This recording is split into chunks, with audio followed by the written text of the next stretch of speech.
Köken olarak Bayburt'tan gelmişiz İstanbul'a. Fakat ben İstanbul doğumluyum. 10-12-1958 doğumluyuz. Ee, Kalabalık bir aileydik ilk geldiğimiz zaman. İşte dedemiz, babaannemiz, amcalarımız, halalarımız. Artı işte annem, kardeşlerim ve ben.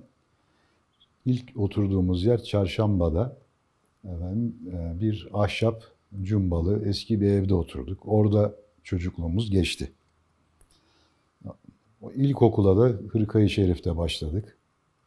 Onun akabinde e, bu Çarşamba'daki evimiz babaannemizin vefatıyla dedemizin oraya bir soğukluğundan dolayı dedemiz buradan ilgisini çekti.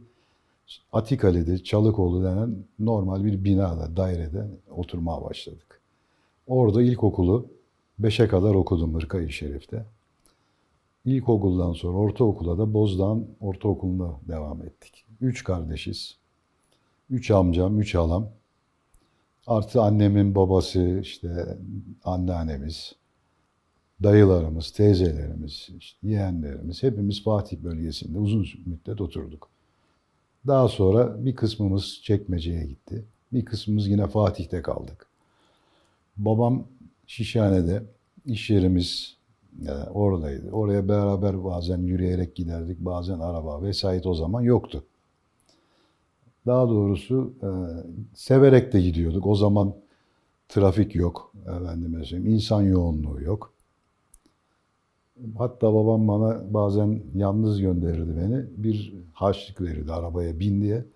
Ben onu vasıtaya kullanmazdım. Onu simiti çok severdim. Simite kullanırdım. Simiti yemek için de yürüyerek giderdim. Öyle anılarımız oldu orada. Fatih'te şöyle bir kere mahallecilik var biliyorsunuz. Bütün gün mahallede çocuklar yani hiç şimdiki gibi eve kapatmazlar. Herkes dışarıda. Evet, o zaman bizim çocukluğumuzun topaç çevirme olsun. Efendim işte ok yapardık, işte yay yapardık, efendime söyleyeyim. Top oynardık. Ee, Bir sürü çocukluğumuzda olan etkinlikler vardı. Şimdi tabii hepsi bir anda aklımıza gelmiyor. Ama bütün gün sokaktaydık akşama kadar rahat rahat. Enerjimizi tüketir ondan sonra akşam eve gelir. İşte gereken derslerimizi yapardık. Bir de artı evin içinde vakit geçerdi. Çünkü o zaman televizyon yoktu. Şöyle bir şey söyleyeyim. Karşımızda bir bina vardı bizim. Kızı o hanımefendinin hostesti. Bir tane siyah beyaz televizyon getirdi. Hiç unutmuyorum. Onu eve kurdular. Ve bizim mahalledeki çocukları belli bir zaman zaten filmler oynatılırdı. O günlerde eve davet ediyorlardı. Bizim için büyük bir mutluluktu o zaman. Hatta bir gün çekirdekten falan gittik. O çekirdek sonumuz oluyordu. Daha eve giremeyecektik. Bütün her yeri kirlettik çünkü. Sonra söz aldı bizden bir daha bir şey getirmezseniz tekrar sizi eve alacağım. İşte televizyon seyretme. Efendim, hatta yine bir komşumuzun bizden çok çok büyük. Yani o zaman 30'lu yaşlarında, 25-30 yaşlarında. Sinema merakı vardı. Karşıya perde kuruyordu binaya. Kendi daire yani binalarından orada bize şey oynatıyordu, film oynatıyordu. Biz de hepimiz sıralanıyorduk yerlere. Onları seyrediyorduk. Böyle zamanlar geçiyordu yani. Yani daha doğal bir yaşam, yani daha iç içe bir yaşam. Yani asosyal değildi insanlar. Sosyal yaşıyorlardı. Gerçek yani şimdiki gibi. Bir cep telefonuna esir olmuyorlardı. Öyle bir durumlar. Yani çocukluğumuzda olanlar o. Bu müstakil ahşap olan evi anlatayım. Sonra öteki geçtiğimiz normal binayı anlatırım. Şimdi bu evimiz bizim 3 katlı. Bunun bir katını yani bizden ayrı bir girişi olan yeri bizim işte sevdiğim bir arkadaşım var şimdi. Onlar kiracıydı. Bizim evin girişinde işte bir 5 basamak çıkıyorsun bir sağanlık vardı. Sağanlıktan sonra merdivenler var şeylere ayrılıyor üst katlara böyle. Ahşap bütün olduğu gibi içerisi. Fakat e, arka camdan baktığımız zaman bütün Haliç falan ayağımızın altındaydı orada. Bizim kendi odalarımız vardı evde efendime söyleyeyim. O odalarda o zaman işte kitap okurduk efendime söyleyeyim. Oyunlar oynardık. Ondan sonra biraz babaannemiz otoriterdi. Gürültü yapmamıza kızardı efendim. Biraz da kediyi ben çok severdim o zamandan beri. Bahçede bir gün içeri aldım diye kediyi, babaannem beni kediyle dışarıda bıraktı. Sen dedi madem çok seviyorsun, sen ondan dışarıda kal. Efendime söyleyeyim. Tabii evin içinde o zaman böyle şeyler yoktu, oyuncak çok yoktu. Kendi imkanlarımızdan mesela kartondan araba yapardık. Tahtadan araba yapabilirdik yani şeylerden. Efendime söyleyeyim. Yani çeşitli bir objeler yapıp kendimizi eğlendirmeye çalışırdık. Bir de babamızın, dedemizin meslekten dolayı bu ikinci el eşya alım satımı yaptığı için bu Nişantaşı, Şişli işte o taraflardan gayrimüslimlerin evinden eşya alırlardı. Bunların içinden teneke oyuncaklar çıkardı mesela. Efendime söyleyeyim işte o Avrupa'dan gelen o zaman yani şimdi bu resimli hikaye romanları vardı ama yabancı dil olanlar vardı. Onların içinden ne çıkıyorsa bizim hani çocukların sevineceği objeleri, hediyeleri getirirdi. Biz de onları nasıl böyle yani gözümüz gibi bakardık hiçbir şey olmasın diye. İşte o zamanki oyuncaklar. Daha çok o zaman oyuncaklar teneke ve ahşaptı. Mesela arabalar vardı tenekeden, polis arabaları. Kız çocukları için işte ne bileyim içi doldurulmuş pamukla üstü bez olan bebekler vardı. Yani buna benzer şeyler. Yani onlarla vakitimizi geçirirdik. Daha bir de okullarımız bitince yazın ilk tabii biliyorsun bilmiyorum. Şimdi devam ediyor ama bizim zamanımız gibi değil. Direkt camiye gidip Kur'an kurslarına o zamanki bir de gittiğimiz zaman koşa koşa giderdik. Hakikaten bir hocamız vardı. O zaman bizi ödüllendiriyordu. Efendime söyleyeyim. Bir de bizi çok seviyordu. Çocukların çocuk oluyordu.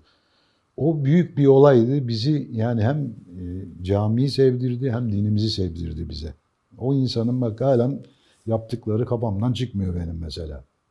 Yani öyle bir hayatımız oldu.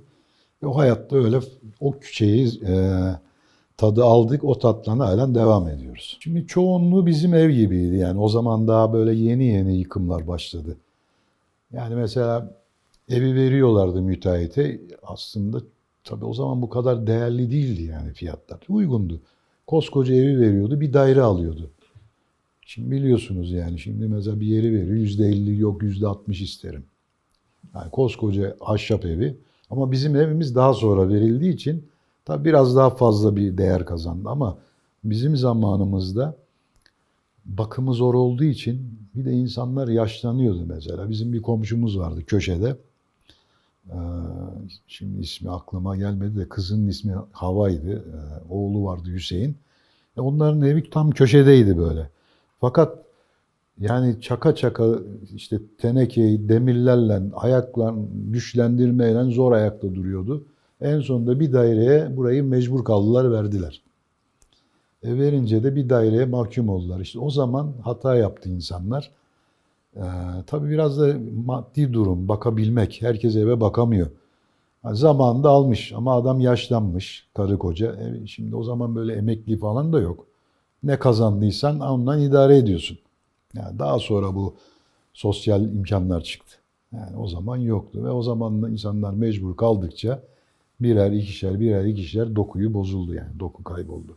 Yani bugüne kadar gelmesi bile mucize esasında.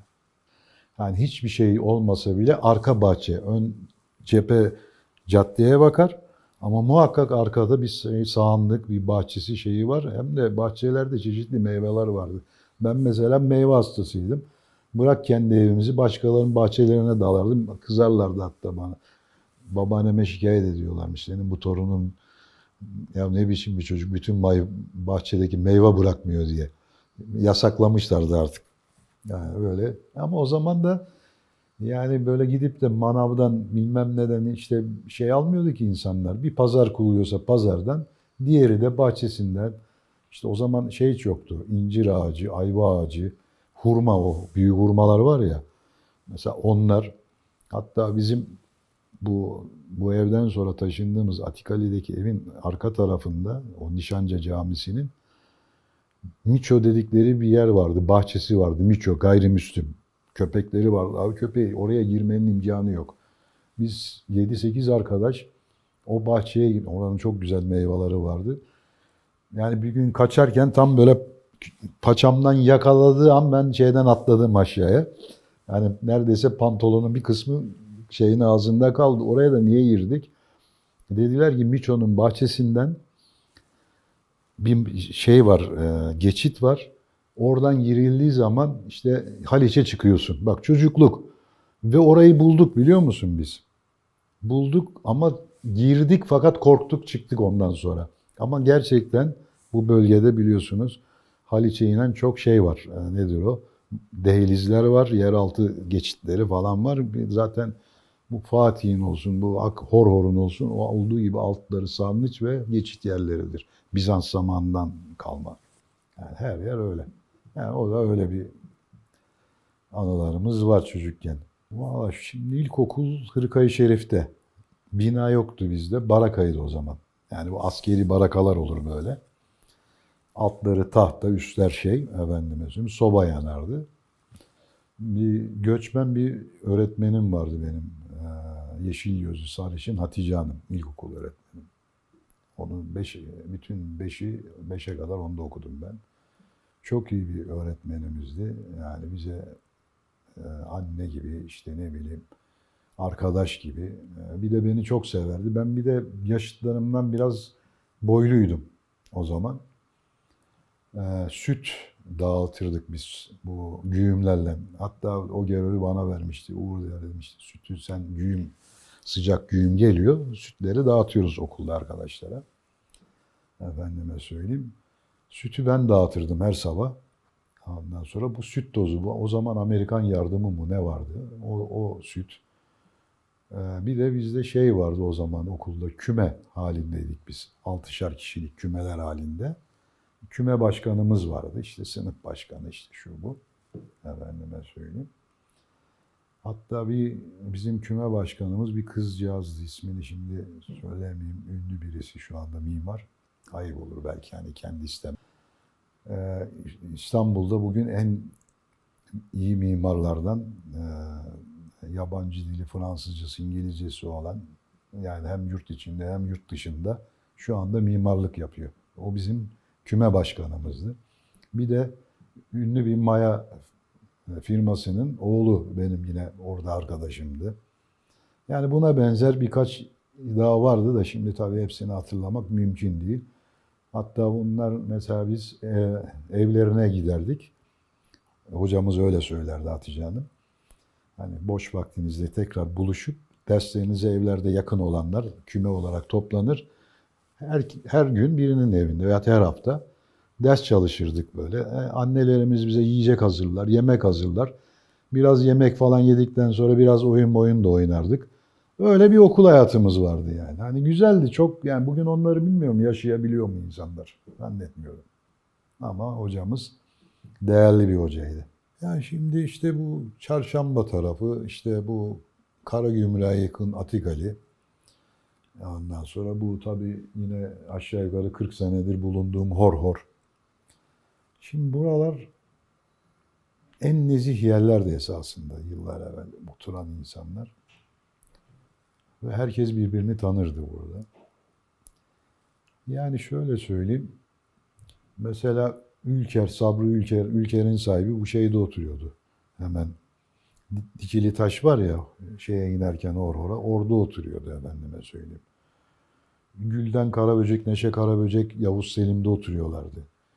Bu Perihan Savaş zaman daha bizden biraz küçüktür o belki bilmiyorum. O da işte Karagümrük'le Atikali arasında. Türkan Şoray, ondan sonra Eşref Kolçak. Yani bunlar hep bizim bu bölgenin, mahallenin insanları. Fakat tabii biz o zaman bir de şöyle bir şey vardı mesela. Kandillerde olsun, bayramlarda olsun, efendime söyleyeyim. Hani gider kapı çalarsın. Hani sen niye geldin, kapı çaldın, niye el öptün? Bir de beklerlerdi insanlar. Öyle bir hayat vardı. Bir de nasıldı? Şöyle söyleyeyim. Yani biz yerde çöp göremezdik. Yani insanlar çöp atmazlardı. Hele ekmek hiç görmezdik bir yerde. Yani öyle bir nezih bir yaşantısı olan bir Fatih. Yani o zaman tam olarak ilçe miydi onu da bilmiyorum yani. Sonra mı ilçe oldu onu da bilemiyorum yani tam şey olarak. Ama bu işte Fatih bölgesi, Karagümrük, mesela Siirtliler çok otururdu, Siirtliler. şey tarafında, Vefa tarafında olsun, Karagümrük'te olsun efendime söyleyeyim. Karadenizliler çoğunluktaydı bu çarşamba tarafında. Ama o zaman böyle hani şimdi biz bunları yeni yeni öğrendik. O zaman sen şuralısın buralısın yoktu. Mesela benim ilkokulda bir arkadaşım vardı Nuri diye. Bundan okuldan işte geldik falan. Ben çantamı bıraktım. İşte Nuri dedi ya gel biraz dedi, top mop oynayalım falan. Hava da böyle akşam kararmak üzere. Dedi ki ya dedi, Uğur dedi gel dedi bizim dedi eve dedi hem annemi babamı şey yapalım. Bir dedi gidelim sen dedi bir görüşelim gibilerden yani çocuğuz. Bu Nişanca Camisi var. Onun arka tarafında bir boşluk var böyle. Tabii akşam böyle hafif hava kararmak üzere. Girdik. Böyle 8-10 tane ev ama gecekondu gibi ayrı ayrı evler. Fakat at arabaları var, atlar var, bilmem ne var. Allah Allah dedim bura. Ben hiç şimdiye kadar orayı görmemiştim ama. Çocuk okul arkadaşım.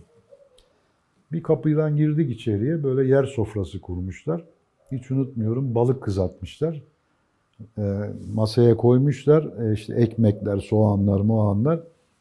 Nuri'nin annesi bu kim dedi. Dedi benim okul arkadaşım falan. İyi dedi gelsin falan. Neyse biz oturduk. Sanki hiç 40 yıllık anasını veya babasını tanıyorum. Tabii ben yemeğe dalıyorum. O ara tabii bizim anne baba bu çocuk nerede? Bütün mahalleye haber veriyorlar. Sonra birisi diyor ki işte şu arkada Romenlerin, onlar Romen mi? Sonra öğrendim ben. Arkadaşımın Romen olduğunu. Bak hiç inan o zaman Romenmiş falan değil. Normal arkadaşımız. Onların orada bir bölgesi var işte 15-20 ev. Oraya girerken gördük demişler. Hemen koşa koşa annemle babam geliyor işte soruşturuyor. İşte amca şu eve girdi falan. Kapıdan giriyor böyle. Ben de yerdeyim. Onlarla oturmuşuz balık yiyoruz. Adam babası böyle buyurun dedi falan. Biz dedi Uğur'un dedi işte babasıyım falan. Buyurun siz de dedi falan. Yok biz dedi Uğur'u alıp gideceğiz işte falan. Ondan sonra. Beyefendi dedi adam böyle buyurun siz de oturabilirsiniz. Ondan sonra neyse dedim ben kalktım hadi alasmalık dedim annemle falan geldim. Gelirken anneme babama dedim ya dedim sizin bu tavrınız yani bak çocuk oldum hani niye ne oldu bak mahalledeyim ben. Neyse eve geldik oğlum dedi biz dedi bir şey değil hani senin kaybolduğundan falan şey yaptık. Ondan sonra ben ertesi gün arkadaşımdan gittim okulda özür diledim dedim ya kusura bakma hani böyle bir falan. Sonra annem bana dedi oğlum sen dedi biliyor musun dedi. Neyi biliyorum anne dedim. Yani dedi kötü bir şey değil ama dedi onlar dedi işte şey falan. Dedim olsun ne olacak? Benim dedim okuldaki arkadaşım yani. Hani böyle bir ayrımlar bile yoktu yani. Oymuşsun, buymuşsun bilmem ne. Biz öyle hiç inan böyle kafamızın ucundan geçirmezdik. Ama tabii benim arkadaşlığım devam etti. Hiç kimseyi tanımadım ben. Yine Nuri'yle gittim evlerine. Hatta babasının atı vardı orada. Atına bindiriyordu bizi. Arabalar var ya at arabaları. Söküyordu atı ondan akşamları. Arazi de var orada. Hatta ben dedim ya bir binsem bir ayıp olur mu? Yok dedi babama söyleyeyim bindirsin. Bindim ilk defa ata da orada bindim yani. Öyle bir hayat. Yani orada da öyle bir mozaiği vardı oraların. Yani Kurbostan'ın eski hali valla orada şeyler vardı biz çocukken. Çeşitli böyle hayvanlar vardı işte ördekler, kazlar, işte çiçekler falan yani bizim çocukluğumuzu öyle hatırlıyorum ama sonra ne oldu bilmiyorum yani çünkü zaman geçti. Evimize de yakın olduğu için inerdik oraya. Hani sanki bir hani hayvanat bahçelerine gidip insanlar ta dünyaya gider bizim burnumuzun dibinde. Hatta oraya girerdik. Bazen annem evden öteberi yapardı. Gider orada oturur onu da piknik yapardık yani. Öyle bir güzelliği vardı oranın. Hem yeşil çiçekler inanılmaz derecede şey vardı yani işte tavuklar, kuşlar, işte ne bileyim tavşanlar, şunlar bunlar yani hani tabii çok zamanda o geçti aradan ve o zaman da yani biz gittiğimiz zaman da işte 6-7 yaşında, 5 yaşında o zamanlar yani. Ama daha sonra bilmiyorum biraz geliştirdiler, oraları şey yaptılar. Ama bizim için orası nasıl sonra söyleyeyim hani bugünkü millet bahçesi gibi. Çünkü küçüksün ya orada çok büyük görünüyordu bize tabii. Yani ufaz. Yani öyle bir şeydi bizim için. Bir hava alma yeriydi bize. Yani oralara öyle giderdik ve orayı herkes bilirdi. Efendime söyleyeyim. Mesela bir adres verecekse işte Çukurbostan'ın oradayız. Çarşamba demezlerdi mesela. Yani öyle de bir faydası vardı oranın. Yani öyle bir şey. O zamanki komşuluk ilişkileri komşudan daha öteydi yani. Yani böyle sanki akraba gibiydik. Yani her üzüntümüze, sevincimize, düğünümüze, ölümüze, efendimiz. Bilhassa Ramazanları mesela bizim sokağa masaları kurarlardı böyle yaz sıcak zamanlarında. Herkes ne varsa işte boydan boya kurarlardı efendimiz. Sokağa süpürürlerdik yani biz mesela temizlerdik. Efendime söyleyeyim. Masaları koyarlar. Herkes ne yaptıysa getirir dizerdi boydan boya. Beklerdik. Hatta bu itfaiyenin oradan top atarlardı işte. O meydan vardı orada. Yani ezan da okunurdu ama o topu da bekler. Top patladığı zaman herkes ne eder? Efendim Bismillahirrahmanirrahim. Orucunu bozar. Ondan sonra işte namazlar kılınır. Teraviye kadar çocuklar oyun oynardı orada. Çeşitli oyunlar. Serbest yani hava güzel. Çocuklara çeşitli şeyler verirlerdi. Mesela teraviden çıkardık ya limonata ya ayran insanlara. Bilmiyorum şimdi böyle bir şeyler var mı yani işte yani o sıcağın teravisinden o kaç rekat işte namaz kılmış. Onu da cami yapmıyor mesela. Hani mahalleden birisi ayran yapmış, birisi limonata yapmış. Bilmem biri bilmem ne getiriyor dedesinin, nenesinin hayrına. O gün o veriyor yani. Hani öyle bir şey işlemiyor para. Yani camiden alınan parayla değil. Halkın yardımlarıyla. Efendime söyleyeyim. Çocuklara öteberi dağıtıyorlardı heveslensinler. İşte o zamanın çikolata yoktu. Öyle işte şekerlemeler, mekerlemeler. İşte getiriyorlardı orada çıkanlara. E, Bir de şöyle civar küçük camiler mesela böyle merkezi yerlerde e, akşam namazından evvel caminin bahçesine masa kuruluyordu. Yoldan geçen hani oruçlu olan insanlar olur diye namazını kılıp sade pide, zeytin ve hurma su. Mesela İskenderpaşa'da olsun, Akdeniz Caddesi'nde olsun. Biz daha şeyden sırf o pideyi yemek için o camiye gidiyorduk bak. Çocuk aklı işte. Yani evde daha kralı var, daha güzeli var. Ama 3-5 kişi hadi gidelim orada. İşte hem namaz kılarız hem oradan pide, hurma. Hurma o zaman bile değerliydi. Bir tek haca gidip gelenler hurma getiriyordu. Şimdi hurmayı bakkal bile satıyor. Yani biz hurmayı inan böyle haca gidip getiren de böyle ikişer tane veriyordu. Biz diyorduk acaba bu çok hani az mı çıkıyor? İşte zemzem suyu verirler bilmem ne hani ziyaretlere. Hurmayı o zaman görüyorduk. Bir de öyle hurma Ramazan boyunca bir caminin bahçesinde sergilenince biz dayanabilir miyiz? Hayda doğru. Yani namazımızı da kılıyorduk. Çıkıyorduk işte hemen pide, zeytin falan. O bize bir lezzet veriyordu. Yani şimdi o lezzeti nerede bulamazsın. Siirtliler bir bölgedeydi. Efendime söyleyeyim. Göçmen ağırlıklıydı bizim bu Çarşamba'dan Atikali'ye gittiğimiz yer. Çalıkoğlu apartmanı. 2 tane var. Bir caddede var Çalıkoğlu. Aynı kişi yaptı. Bir de bizim sokak. O zaman sokak bizim merdivenliydi böyle. Şimdi o merdiveni normal yol yapmışlar. Hemen girer girmez gelinlikçi vardır köşede. Gelinlikçiden biraz gidiyorsun. Altında dükkan olan üstü hemen üst katı çünkü dedem biraz yaşlı olduğu için o zaman asansör falan yok ve büyük bir daireydi. Orayı tercih etmişti. Mesela bizim mahallede ve binada oturanların çoğu Yugoslav ve Bulgar göçmeni. En çok Yugoslav, Bulgarlar sonra. Önce o Bosna'dan falan gelenler. Hatta bir tane küçük bir dükkanı olan vardı böyle dev gibi bir adam bizim mahallemizin. Bu eskiden plastik terlikler yapılıyordu böyle sandalet gibi. Orada onun imalatını yapıyordu mesela. O Arnavut'tu mesela. Arnavut ağırlıklı.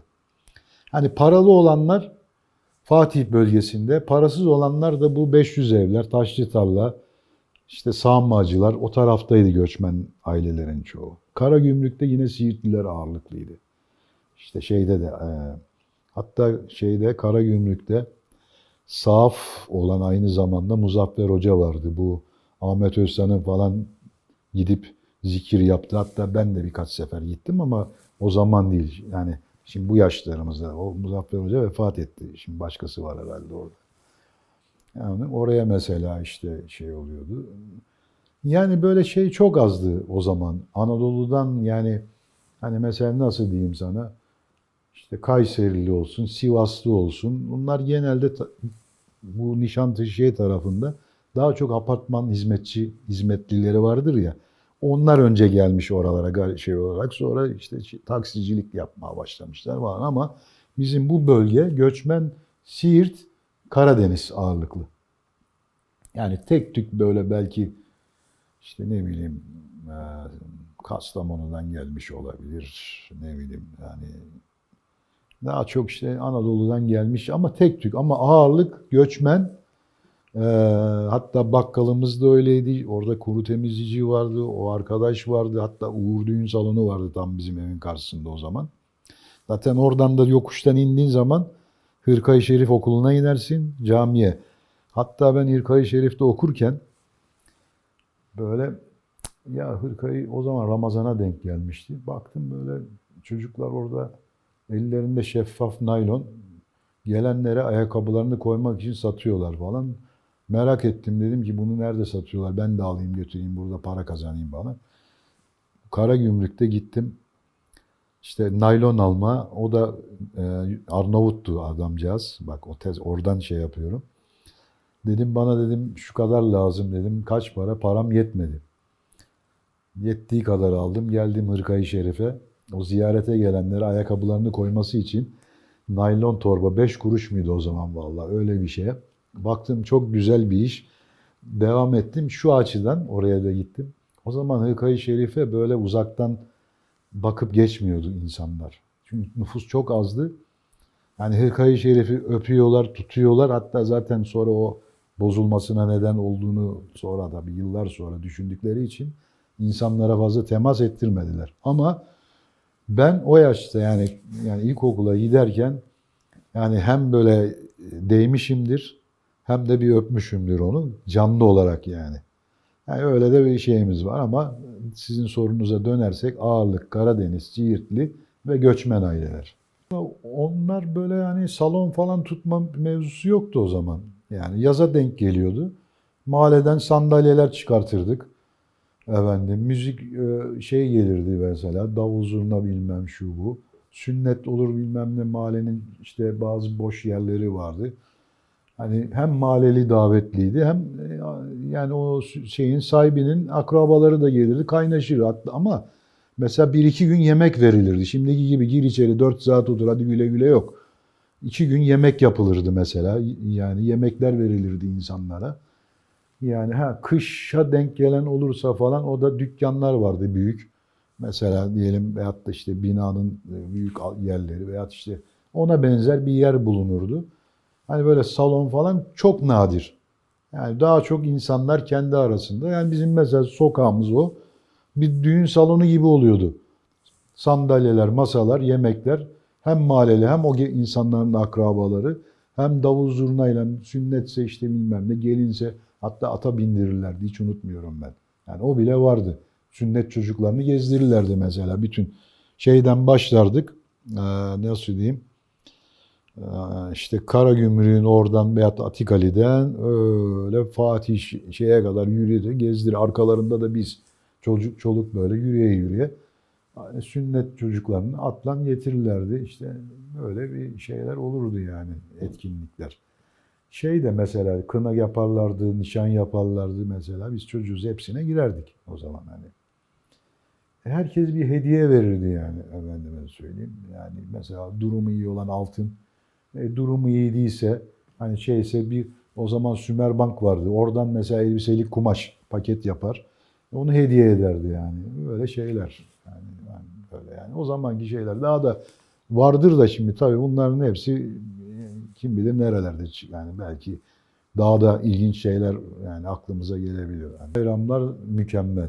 Yani bayramda bir kere, bayram dedim mi çocuklar. Yani büyükler için de, ama bayram o zamanmış yani. Ha, şimdi çocuklar bayram yaşamıyor. O zaman bir kere yani bayram böyle hani dendiği zaman, yani bayramın müjdesi mesela Ramazan'ın diyelim son 10 günü işte bayram gelecek mesela, veya Kurban Bayramı falan. Bunlar çocuklar için önemli bir hadiseydi. Niye?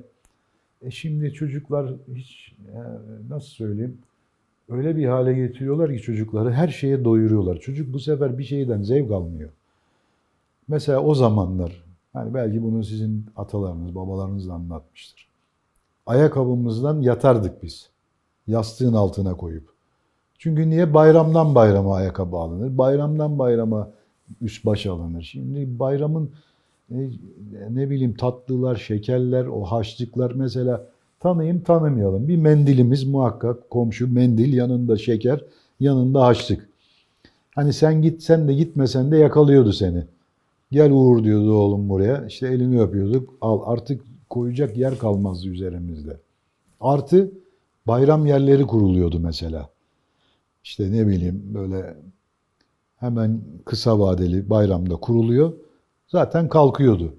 O zaman bunlara gidiyorduk işte atlı karıncaları olsun, işte o kayıklar olsun, ne bileyim o zincirler olsun. Şimdiki gibi profesyonel de değil. Hepsi nasıl sana söyleyeyim böyle hani derme çatma şeylerdi. Ama onlar bize bir mutluluk verirdi. Bugün ben en Viyanant mıdır? Şimdi reklam olmasın. Oraya gitsem götürdüm de çocukları oradan. Yani bir koşuşturmaca bir bilmem ne yani bir tat alamazsın.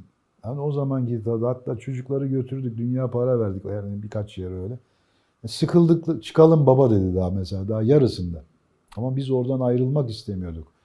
Mesela ata bindiriyorlardı kiralık parayla biniyorsun. Öyle seni bir dolaştırıyor atlan. Efendime söyleyeyim. Şeyler vardı. Sirk yaparlardı. Hacivat Karagöz oynatırlardı. Daha buna benzer bir sürü şeyler. Biz mesela o zaman çikolata yok, bir şey yok. Bir tek karameller vardı böyle. Bir de leblebi unu vardı mesela. Onlarla biz yani çikolata falan yok. En şeyi bunun lüks. Bir de e, bir gazoz vardı. Arkadaş bu Karagümrük'te küçük bir atölyede şişeleri böyle küçük o gazozları o imal ederdi. O dağıtırdı sağa sola. Fakat o gazozun tadını bugün hiçbir şeyde alamazsın. Yani mesela onun şişesini falan bazen böyle denk gelse de diyorum bulsam alsam. Yani orijinal de bir şişesi vardı onun. Gençlikte bizim hafta sonunu beklerdik. Bir sinemaya gitmeyi mesela severdim ben. Önce işte bir pastanede oturur bir şey yerdik falan. Veyahut sonra sinema çıkışında. Ondan sonra bu Gülhane Parkı tarafını çünkü o zaman öyle bir şey yok. Orası hem etkinlik açısından güzeldi hem de şey olarak yani arazi olarak çok büyük. Oraya gider gezerdik efendime söyleyeyim. Bu Şehzadebaşı'nda şeyler vardı işte sinemalar. Ondan sonra bu tiyatrolar vardı bu civarlarda. Bayağı doluydu yani o zaman. Aksaray'da vardı, şeyde vardı. Efendime söyleyeyim. Ondan sonra bu e, Sultanahmet tarafına mesela oraya çok ben bayılırdım. Topkapı Sarayı'nı mümkün olduğu kadar gider gezerdik. Yere batan saray o zaman serbestti. Böyle şimdi şey değil. Efendime söyleyeyim. Oradaki en çok benim sevdiğim yer de mesela Kapalı Çarşı'yı gezmek. Yani hiçbir şey almayayım. O çarşının içinde tabii o zaman hani market falan yok böyle büyük şeyler. Nedir o? AVM'ler. En büyük AVM Kapalı Çarşı'ydı mesela. Oraya gezip orada bir de köfteciler vardı. O Kapalı Çarşı'nın girişinde küçük bir benim devamlı gittiğim bir köfteci vardı. Yani ufak o da göçmen bir abimizdi. Ve çok da uygundu fiyatı. Orada bir de köfte yerdik. İşte oraları gezerdik efendime söyleyeyim. Tarihi yerleri gezerdik. Yürürdük sahile inerdik efendim. Yani bunun gibi bisikletim vardı. Hiç kimse de yoktu mahallede. Babam bana bisiklet almıştı mesela. Bisikletle mesela gidebildiğim yerlere giderdim. Gözüm gibi de bakardım ona. Yani öyle. Yani spor tabii. Bir de şeyim de var. Top da oynadım ben. Ama o tabii burada değil. Beşiktaş'ın Yıldızları'nda bir babamın arkadaşı götürdü oğluyla beraber. Oraya bizi yazdırdı. Şeref Stadı vardı işte antrenmanlara çıkardık. O zaman bizim zamanımızda orada işte Beşiktaş'ın mesela bizden oynayanlardan evvel bizden biraz büyük olan Yusuf vardı. Çok eski bir futbolcu. O orada hem orada duruyordu, takılıyordu. Bir de futbolculara yani küçüklere falan orada antrenörlük yapıyordu. Efendime söyleyeyim. Tabii orada biz şeye kadar devam ettik. Yani genç takıma kadar. Ondan sonra tabii biraz Türkiye'nin şeyleri de bozulmaya başladı. O zaman 77, 78, 79 yıllarında bu sağ sol olayları işte bilmem ne işte babam dedi oğlum dedi sen fazla dedi şey yapma çıkıp yani bak ortalık şöyle böyle hatta senin dedi yaşını dedi ben dedi mahkemeye vereyim büyüteyim bir an evvel dedi seni askere göndereyim. Gittik mahkemeye çıktık.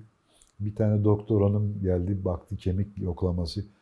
Dedi Fahri Bey dedi Uğur'un dedi yaşı dedi öyle değil dedi. Normal yaşı kusura bakmayın dedi büyütemeyiz. Kaldık askere de gidemedik böyle büyütemeyince. Normal zamanında da işte askerliğimize gittik. Onun gibi gençliğimiz öyle askerden geldik. Babamızın işini elimize aldık. Babamla biraz beraber çalıştık. Sonra ben kendi ayrı bir yer açtım. İşte 80 sonrası oluyor bu. Yani 80 sonrasından beri de bu Horhor'da orada işte esnaflık yapıyoruz. Öyle. Ortaokul, ilkokulu Hırkaya Şerif'te, ortaokulu Bozdağ'ın bir Üsküdar'a geçtik. Bağlarbaşı Lisesi'nde orada şey yaptım. Sonra tekrar buraya geldik. İşte dedeme yani amcalarım, iki amcam anne baba kalmayınca babam bizi hepimizi buraya getirdi. Üç biziz, iki de amcam. Annem 5 çocuk sahibi oldu bir anda. Yani 3 biz 2 de amcam. Amcamları birer birer askere gönderdi annem. Ondan sonra önce onları evlendirdi ikisini sonra sıra bize geldi. Yani annem de hem annelik yaptı onlara hem yengelik yaptı. Öyle bir ama tabii eskiden insanlar yani birbirlerine ne kadar sıkı olduğunu gösteriyor. Yani hiçbir şekilde kendi evladı gibi çeyizlerine kadar, şeylerine kadar yani çeyiz derken evlerinin döşemesine kadar efendime söyleyeyim ta ki yani yuvalarını kurdu. Ondan sonra babam da baktı bunlar yani ticaret yapamayacak. İkisini de belediyeye soktu. Bir tanesi Bakırköy Belediyesi'nde, bir tanesi de İETT'de şoför oldular işte. Ondan sonra emekli oldular falan filan yani. Anneme yani yenge demezler, anne derler. Çünkü birisi 15 yaşındaymış, birisi 17 yaşında yani. İki kardeş, ikisi de anne baba vefat edince anneme kaldı. Biz de amca demezdik zaten, abi derdik onlara. Benden aralarında bir tanesinden 10 yaş var, bir tanesinden 16 yaş var. Yani kardeş gibi büyüdük. Öyle. Ya bir de benim bir kardeşim var, Dilsiz Sağır.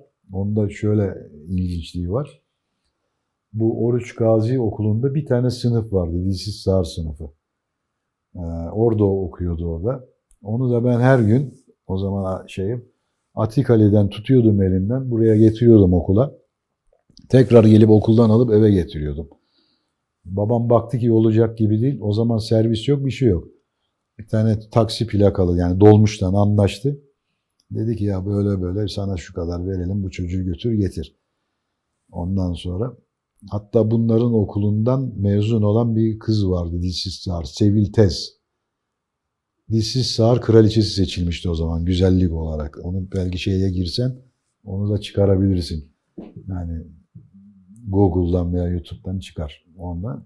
Onu da orada gördüm canlı. Yani öyle de bir hayatımız oldu. Dilsiz Sağır bir kardeşimiz. O zaman bir tane sınıftı yani Oruç Gazi. Koskoca İstanbul'da. Düşünebiliyor musun? Şimdi Yıldız'da var, orada var, burada var ve okuyup şimdi makam sahibi, mertebe sahibi oluyorlar insanlar. Yani öyle bir anekdot diyelim bunu da. Şimdi şöyle ben bu işte okul zamanlarında okulu artık babama dedim ben dedim okumayacağım dedim. Yani çok karışıktı yani. Yani biri sıkıştırıyor, biri bilmem ne falan.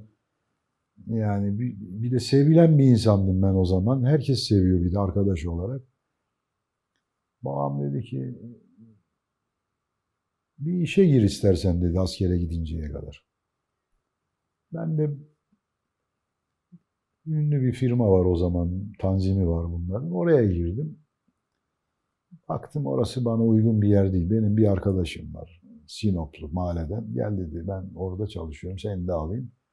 Biraz gittim baktım, yok. Yani baktım orada olaylar, yani hareketler hiç hoşuma gitmedi. Hemen oradan çıktım, babamın yanına geldim. Dedim baba, ben senden çalışacağım. Ne yapacağım dedi burada dedi bana. Dedim yani ne gerekiyorsa yani. Bir de bizim yanımızda yine Bulgar e, göçmeni bir usta var babamın yanında. Deli Ormanlı. Bulgaristan'ın Deli Orman'dan çok iyi bir usta. Marangoz, cilacı. Babamın eşyalarını tamir ediyor. Ben dedim Bahtiyar Usta'ya yardım ederim yanında falan. O da beni seviyor. Tamam dedi. Neyse başladık çalışmaya falan. Böyle bir gün babam yoktu. Ben dükkandan bir şey sattım. Cebime o zaman yani bugünün parasıyla 50 bin lira gibi düşün yani. Yani bugün yani bir satış olmuş yani. Koydum parayı cebime. Babam da böyle gidiyor Üsküdar, Kadıköy, işte Beşiktaş, Sarıyer, orada esnaflar var. Onlardan mal alıyor. Dedim ya ben de bir gideyim gezeyim bakayım dedim. Beşiktaş'a gittim. Beşiktaş'ta şimdi adam vefat etti. Asım diye bir Nevşehirli iyi bir antikacıydı o. Sonra da önce eskiciydi, sonra antikacı oldu. Ondan bir koltuk takımı, 2 tane köşe. Valla bir de sehpa mı ne böyle ama o kadar, çok güzel. Şimdi bende 50 bin lira var. Adam bana işte 100 küsür istedi. Olur dedi. 90 bin lira olur dedi. Uğur dedi sana babanın hatırı için. Şimdi esnaflar birbirini tanıyor ya. Ya dedim ben de dedim o kadar yok. Yanımda 50 bin lira var dedim. Ya sen ver dedi. Sonra dedi üstünü verirsin. Nakliyeyi nasıl yapacağız dedim. Benim dedi arabayla dedi atarız oraya.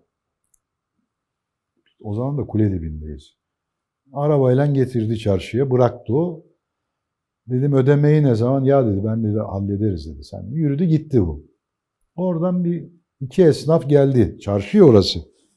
Uğur hayırlı olsun falan. Sağ ol işte Nedim abi. Birisi Nazmi ismi hiç unutmuyorum. Bir de Osman vardı ya. Ton Osman derlerdi. Giresunlu. Çok iyi bir adam. Dedi ki ne istiyorsun Uğur dedi bunlara falan. Şimdi o adamın istediği fiyatı bana istedi ya. Ben 90'ı aldım. Ben o adamın istediği fiyatı onlara istedim. Yani 120 dedim yani. Yani o civarlarda bir şey. Ya oğlum çok değil mi Uğur bu falan filan. Şimdi baktım malı sevdiler alacaklar. Ya şimdi satayım mı satmayayım? Bu sefer şüpheye düştüm biliyor musun? Valla şimdi fiyatla istemiş bulundum. Bunlar işte 120 olmaz 100 verelim, 110 bin lira verelim, 20 bin lira kar ediyorum. Büyük para. Şöyle bir sesimi dinledim içim şöyle var. Bu acaba beni kandırıyorlar mı yoksa dedim ben hani hatır gönül işim mi? Yani şüphede kaldım biraz. Alın dedim hayrını görün. Malı sattım bunlara. Neyse aldılar bunlar. Paramı ödediler. Ben de arkadaşın parasını ödedim. Babam geldi. Uğur ne yapıyorsun? İşte iyi baba. Ne yap? Ya dedim baba bir mal aldım getirdim sattım. Ne aldın oğlum? İşte bak şu koltuk takımı işte şu işte şunlar. Nerede kime verdin dedim işte Nazmi abi aldı bir kısmını. Bir kısmını Nedim abiye verdim. Gidiyor görüyor geldi bana ne diyor? Oğlum dedi sen dedi bedava mal satmışsın. Bak. Baba nasıl olur dedim ya. Ben dedim korktum dedim. Bir de dedim böyle oldu. Tamam dedi bundan sonra dedi sana dedi sermaye vereceğim. Sen dedi gideceksin esnaf gezeceksin. Öyle yani ilk ticaretimde para kazandığım için o bana yol verdi. Ondan sonra başladım işte cebime cila işini falan bıraktım. Koyuyorum cebime para, giyiniyorum. Üsküdar, Kadıköy, Beşiktaş, Sarıyer, ta şeylere kadar Sarıyer'in orada diplerde yine böyle küçük bit pazarları vardı işte. Bu Malta'da vardı, adalarda vardı. Mesela hafta sonları adaya giderdim. Şimdi bunlar bir de bizim bu camia hep birbirini tanıyor. O zaman daha küçüktü. Yani şimdi çoğaldı, sektör oldu. O zaman böyle bir sektör değildi. Yani böyle normal bir diyelim bütün İstanbul'da toplasan 100-150 tane esnaf anca vardı. Ve bunlar da birbirini tanıyorlar çünkü mal alıyorlar, mal satıyorlar. Çoğunluğu da mesela biz diyelim ki Bayburtluyuz. Adam gelmiş işte hemşerisinin yanına öğrenmiş. O oraya gitmiş Nevşehirli, akrabası gelmiş o işi öğrenmiş. Velhasıl böyle cebime sermayeyi koydum. İşte gittim, getirdim. Ha, zarar da ettim. Bir mal aldım mesela, getirdim. Hiç yüzüne bakan olmadı. Ama ben tabii bu beni yıldırmadı. Koydum babamın dükkanının önü biraz büyük bir dükkandı. Önüne, hatta babam dedi bana kullanabilirsin burayı. İçeriye sokmuyor ama katiyetle. İyi bir şey olmadı mı? Güzel bir şey oldu mu at içeriye. Kötü oldu mu kapıda dursun. Onları da kapıdan sattım ama ne kar ettim ne zarar ettim. Ondan sonra bir sandık almıştım, hiç unutmuyorum. Çok güzel bir Edirne sandığı kapının önünde duruyor. Bu Levanten aileydi, vallahi bilmiyorum. Bu Perşembe Pazarı'nda Burla Biraderler diye büyük bir şirket vardı. Hatta o zaman sarışın bir Avrupa'yı bir bayan geldi böyle. Kaç para dedi bu sandık? İşte şu kadar dedi. Ondan sonra yalnız dedi üstümde para yok. Bunu dedi getiren arkadaşa ben ödeme yapacağım. Tamam dedim. Gönderdik. Da telefonda o zaman dükkan telefonları var. Parayı gönderdi. Bana 1.000 lira fazla göndermiş. Yani sandığı da çok uygun almıştım. İyi de paraya sattım ona. Edirne sandık. Telefon açtım. Dedim hanımefendi siz dedim biz size şu kadar söyledik. Siz dedim bize dedim fazla göndermişsiniz. Bana ne dedi? Sen dedi kaça aldığımı, kaç para göndereceğimi bana dedi. Sen mi öğreteceksin dedi. Al koy cebine parayı. Şimdi o bize genciz ya çocuğa o fazladan öyle göndermiş biliyor musun? Ondan sonra öğrendim tabii bunu. Sonra müşteri oldu bize. Efendime söyleyeyim. Tabii şimdi yani babamın tabii yaşı var. Şimdi müşteriler bu sefer Uğur nerede, Muğur nerede deyince babamla bu sefer aramızda şey başladı. Bir rekabet başladı biliyor musun? Babam buna biraz alındı. Ondan sonra. Hatta babam dedi ki senin dedim mesela geliyor müşterilerin geldi dalga geçiyordu benden. Hani biz genciz hani insanlar hani genç bir şey olduğu zaman teşvik eder biliyor musun? Hele ki o zamanın insanları hani böyle bir genç yaşta ticarete atılmışsın, mal alıyorsun, mal satıyorsun daha da çok hoşuna gidiyordu. Yani eskiden insanlar, esnaflar kelli felli adamlar. Hani gelmiş 50 yaşına, 60 yaşına bilmem ne biz o zaman daha genciz. Efendime söyleyeyim. Öyle öyle. Tabii bu şek verdi bana. Şek, para kazanıyorsun ve aynı zamanda paradan daha da önemli. Mesela ben o eşyayı aldığım zaman bazen satmak da istemiyordum bu sefer. Hoşuma gidiyor ya ben biraz seyredeyim. Öyle bir hastalık oldu bende. Güzel şeylerde. Bu sefer satmamak istiyorum ama bu sefer olmuyor ki satmazsan nasıl alacaksın? Yani uçuk fiyatlar istiyorum. Babam kızıyordu bana. Oğlum ne yapıyorsun sen? Bu yapmaz bu. Efendime söyleyeyim. Ya baba tabii. Mesela sedef koltuk alıyordum. Sedef sehpalar. Mesela bir keresinde 3 tane sedef sehpa aldım. Yaptırdım. Koydum oraya. Kıyamıyorum. Hatta bir ara dedim ya hep bunları alayım eve götüreyim ondan sonra. Annem bana kızıyordu bir şey getirme. Ben çünkü obje evi yaptım dükkan zaten. O zaman bekarız da. Yani öyle öyle. Ondan sonra işte ilerledik. Ondan sonra yaş da ilerledi. Bu sefer rahat durmadık. Ne yapalım? Bu sefer bir yurt dışına açılalım. Fuarlar yapılmaya başlandı. İşte Fransa'da işte İngiltere'de efendime söyleyeyim. Belçika'da olsun işte Avrupa'nın çeşitli yerlerine. Bu sefer oralara gitmeye başladık. Oralardan eşyalar ufak ufak getirmeye başladık. Efendime söyleyeyim. Orada biraz bize iyicene bu işe şey yaptı. Hani biz burada fazla bir şey görmemişiz. Yani var eşya ama bu kaliteli İstanbul'un zenginleri bu eşyaların hiçbirini satmaz. Kıymetini bilir. Buradan eşya çıkmayınca bu sefer mecbur yurt dışına yönelmeye başlayınca orada da güzel eşyalar bu sefer karşımıza çıkmaya başladı. Bazen inan var ya gözümü karartıyordum. Yani bu ticari düşünmüyordum. Seviyordum. Pahalı mal da alıyordum. Çok elimde kaldı. Bak 15 sene duran bende bir dolap var. 15 sene oldu. Dükkanın en arkasında.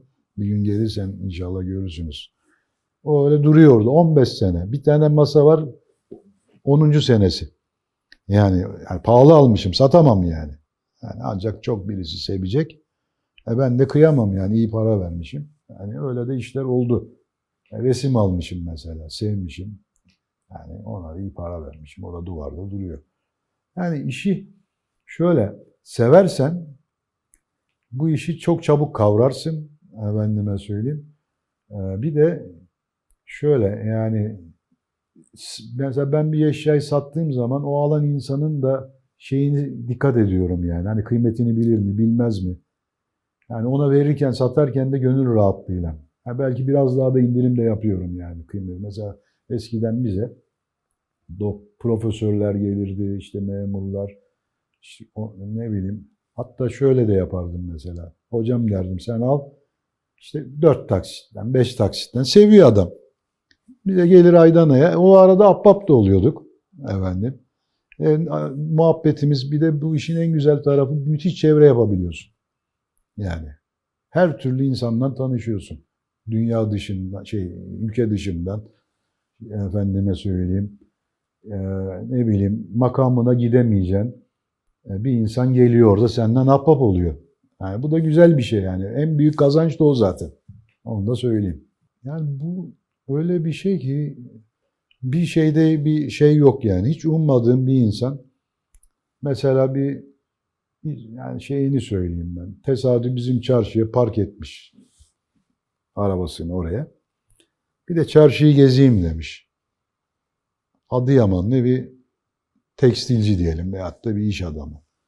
Hiç bu işten alakası yok ama. Geliyor o gün geziyor. Gezerken birkaç kişiden bir şeyler alıyor. Hatta Kaya kızmış buna. Niye buraya park ediyorsun çarşıya gelmediysen falan. O öyle deyince demiş bir de gezeyim. O öyle bir alışverişten sonra şimdi bizim çarşımızın müşterisi oldu ve en güzel malları alıyor. Bak. Ha bak bu böyle bir enteresan bir şey. Yurt dışından gelen var, Anadolu'dan gelen var, efendime söyleyeyim. Yani bir de şöyle, bu işe bir bulaştığı zaman daha da kurtaramaz yakasını. Yani, yani bu eski tabii ama sadece bunun bir mobilyası yok bu işin veyahut bir objesi yok. Çok kanalı var bunun yani. FMN'e çalışanlar var dediği gibi, koleksiyon yapanlar var, efendime söyleyeyim. Yani adam gazoz kapağı biriktiriyor. Eski. Hani şimdikini değil, çok eski. Şişe, efendime söyleyeyim, fincan, efendime pul, ne bileyim halı koleksiyonu işte ne bileyim. Bizim eski mesela Beykoz camları var. Fransız ustaları, İtalyan ustaları zamanında gelip burada bizim cam ustalarına ders vermiş bunlar. Ve biz onlardan daha güzelini yapmışız daha sonra. Mesela Paşabahçe'nin bugün ürünleri dünya çapında. Yani şimdi mesela eskiden böyle bir şeyler yani yapmışlar ama şu an yani yetişen nesil 10 numara yani onu sana söyleyeyim. Yani şu an yani sanatta olsun her şeyde 10 numara ve her şeyde de dünya çapında ürünlerimiz var. Camda olsun, seramik olsun, resim olsun. Yani bütün sanatlarda biliyor ama bunların geneli şeyden çok enteresan Arap ülkelerinden bir de şeyden bu Tayland, Tayvan mı o taraftan bir esnaf geliyor. Mesela epey geldiği zaman mal alıyor. Mesela Katar'dan gelenler var, Dubai'den gelen var. Efendim, yani zengin bu Arap ülkeleri bir kere bu şeyi çok seviyor. Klasik eşya yani antikaya bayılıyorlar. Hele ki bizim sedef Osmanlı'ya. Osmanlı'ya yani sedef işine bayılıyorlar. Ondan sonra halıya bayılıyorlar. Cam işine, renkli opalin dediğimiz avizeler var mesela. Renkli, mavi, pembe işte bunlara bayılıyorlar. Yani ama tabii bu son zamanlarda birazcık böyle bir azalma oldu. Ama bu tabii dünyayla da alakalı. Yani dünyada bak çeşitli pandemisiydi, savaştı, bilmem az şunlar bunlar. İnsanlar bir nefes alamadı. Zaten insan nasıl? Huzurlu olursa gider üstüne bir şey alır, evine bir şey alır. Yani bu insanla paralel. İnsanın daha doğrusu mutluluğuyla, efendim refahıyla bunlarla paralel olan şeyler. Bizde şöyle ahşap da var efendim. Obje olarak kristal, porselen de var. Bazen bakır da gelebilir, halı da gelebilir. Şöyle Mesela bir adres olabiliyor, bir ev adresi, komple bir ev eşyası. İçinde her şey çıkabiliyor. Ama bazen mesela adres olmuyor, biz kendimiz gidip bir şekilde esnaftan olsun, ne bileyim yurt dışından olsun. Ama genelde hani böyle iyi parçalar, insanların seveceği işte ne bileyim kalitesi üst kalite olursa satılıyor. Ha sıradan olursa onu hani böyle antikaya gönül vermiş, bütçesi biraz zayıf olan o insanlar da kendilerini avutmak için, tatmin etmek için işte gelip bir 500 lira verip bir fincan alıyor. Ama mesela ne bileyim bir resim olur. Diyelim resim 200-300 bin lira diyelim. Misal veriyorum yani. Ne bileyim bir sehpa olur. Çok ne bileyim Osmanlı olur. Aşağı yukarı bir yani TL olarak bir sehpa aşağı yukarı 100-150 bin lira olan var. Bir kutu şu kadar kutu işte 10 bin 20 bin lira var. Yani müşterinin şeyine bağlı. Hani nasıl biz yani ne buluyorsak güzel alıp tezgaha koyuyoruz. Zaten ben severek neyi alıyorsam en çabuk da o satılıyor. Çok enteresan. Bak hem severek aldığım hani böyle malın içinde çıkmış. Bazen böyle iyi hadi bunu da alalım dediğim şeyler inadına hep durur onlar. Ama severek aldığım ne kadar da pahalı olursa olsun en çabuk o satılıyor. Yani insanlar da hemen hemen şeyleri aynı. Şimdi bir kere bu yani öyle bir şey ki 100 senenin üzerini hani şey olarak kanun olarak yani bizim devletimiz 100 senenin üzerine antika kabul ediyor yani. Fakat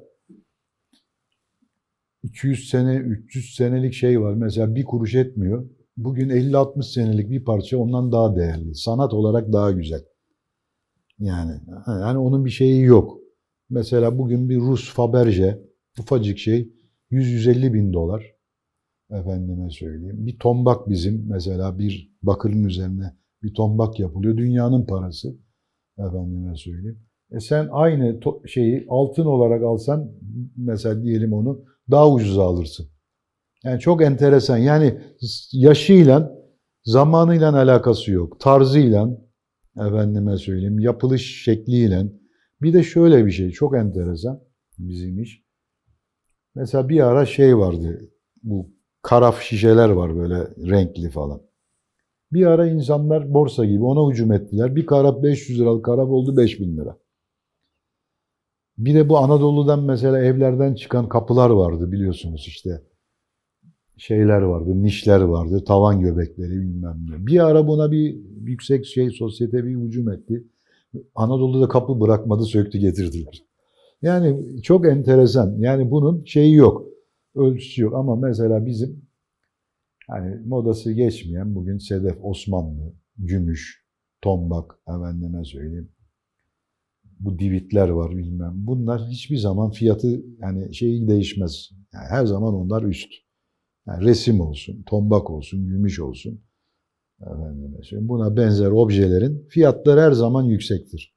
Ama bir de bu dediğim gibi moda oluşturuyorlar.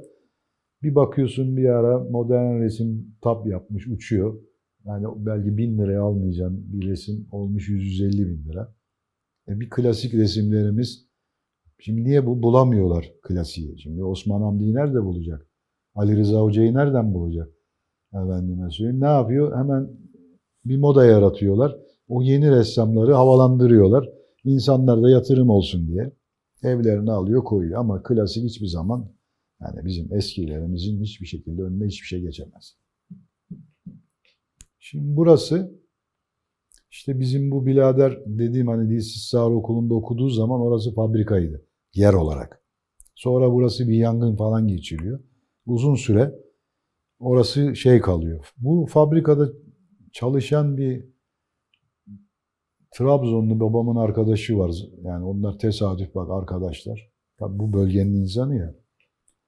Bunların toprak sahiplerine diyor ki ben diyor burayı diyor verin bana kat karşılığı. Bir de bunun arkadaşı var Karakullukçu Unkapanı'nda. Müthiş büyük bir inşaat firması. Bunun arkadaşı.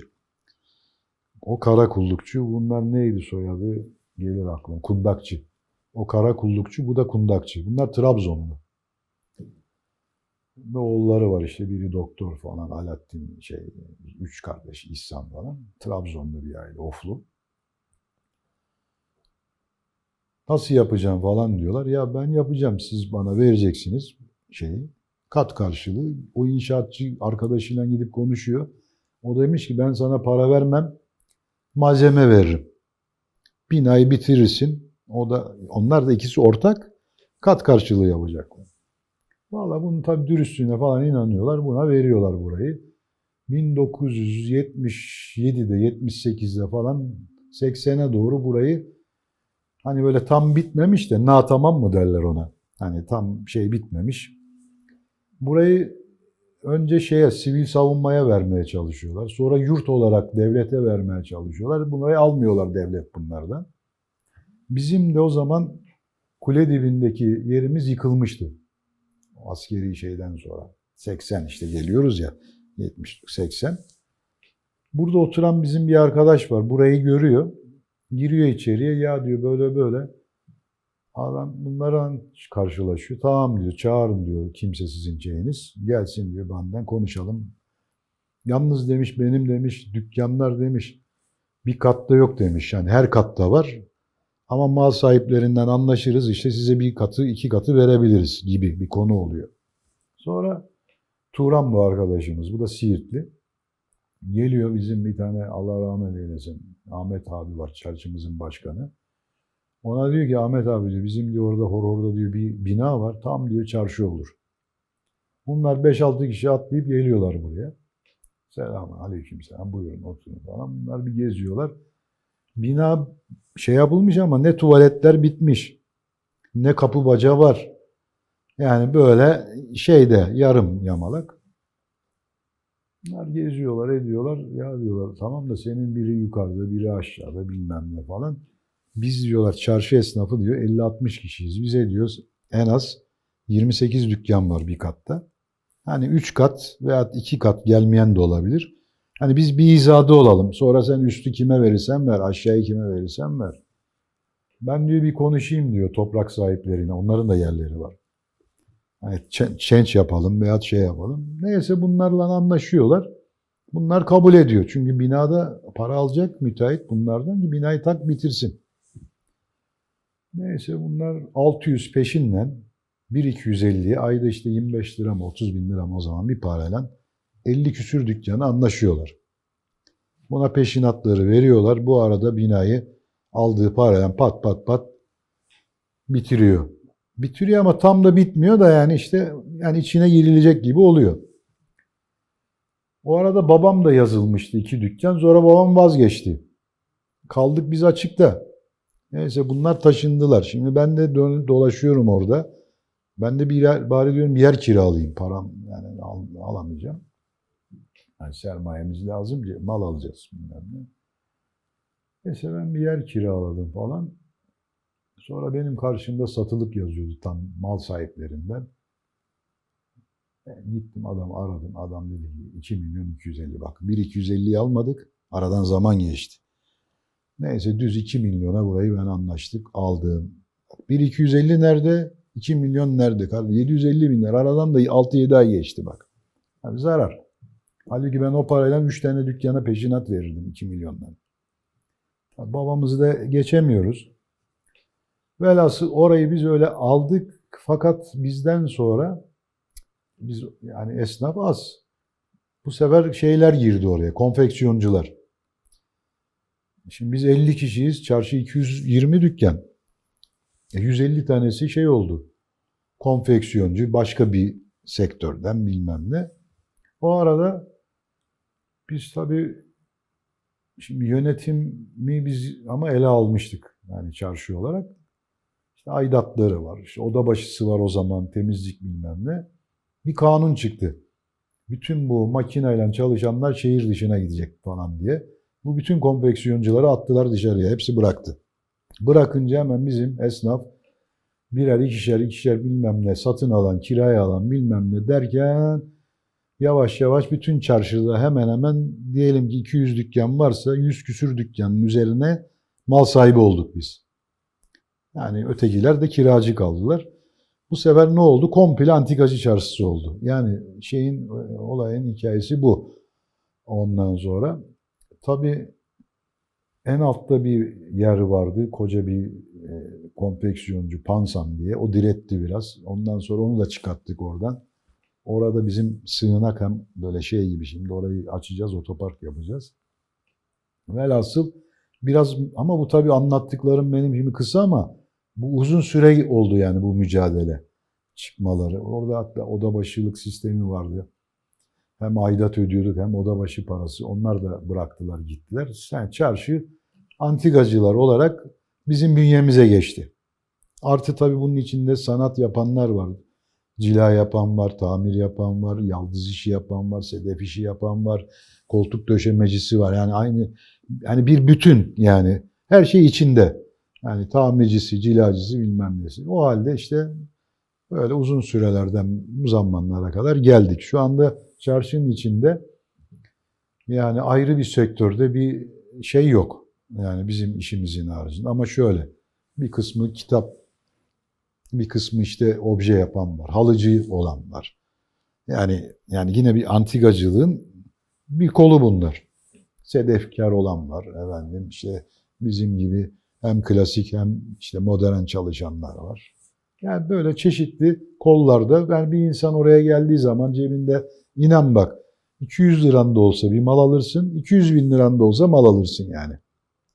Yani herkese hitap eder yani, ben söyleyeyim yani. Altta mesela, en altta bir şeyimiz var, Bodrum katta, sanatkarların bol olduğu bir yer. Orada mesela istediğin şekilde, hani cebine bir insan koysun 150-200 bin lira, 100 bin lira, komple evini döşer.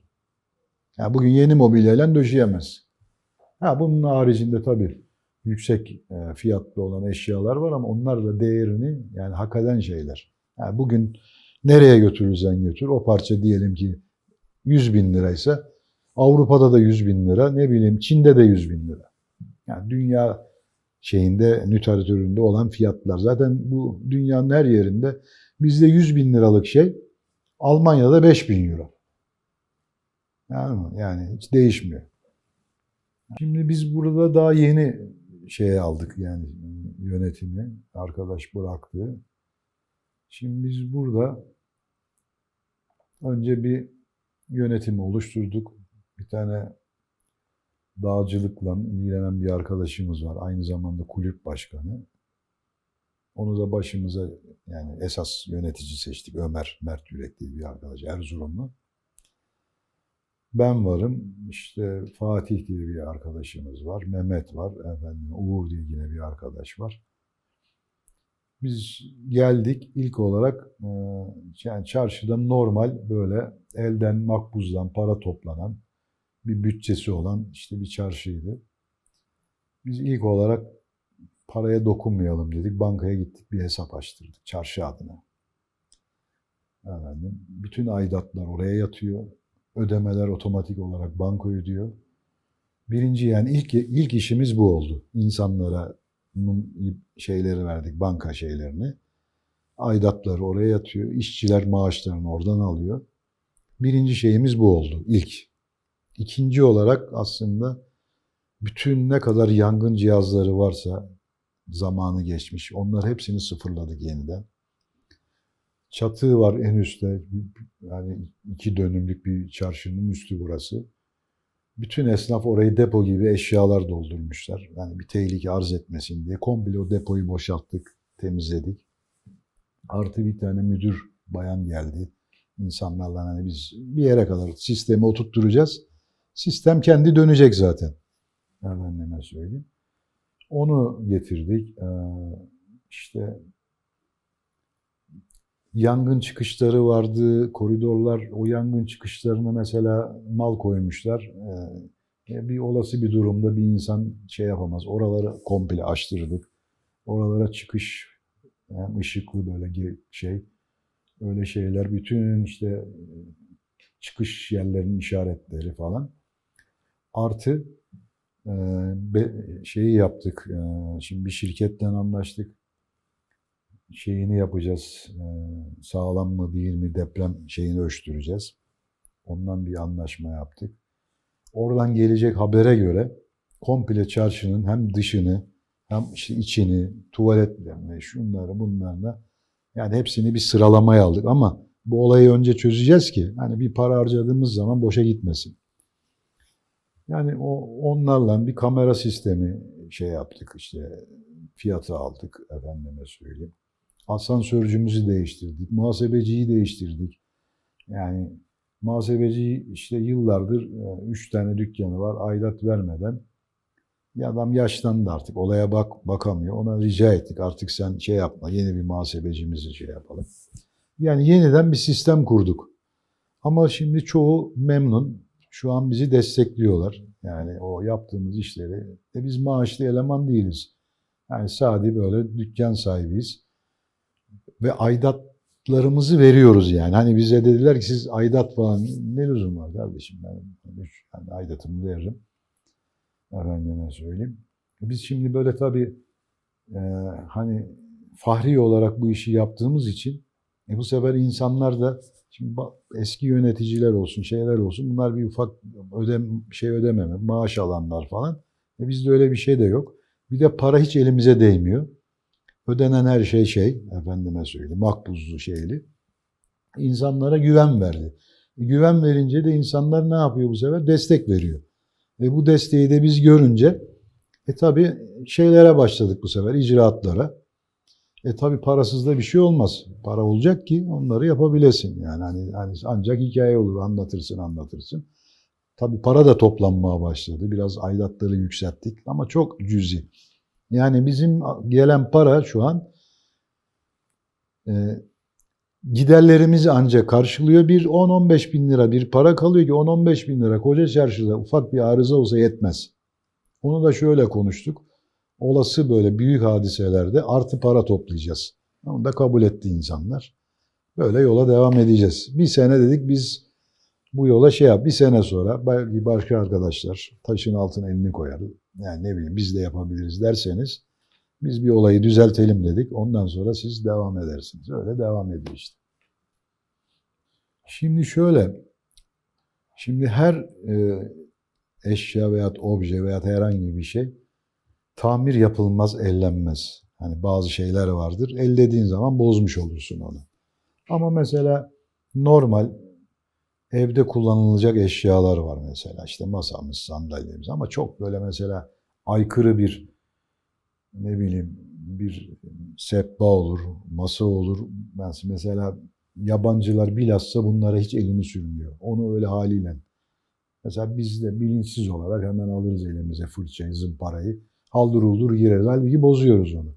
Ama şimdi restorasyon dediğimiz zaman bir ahşap restorasyonu var.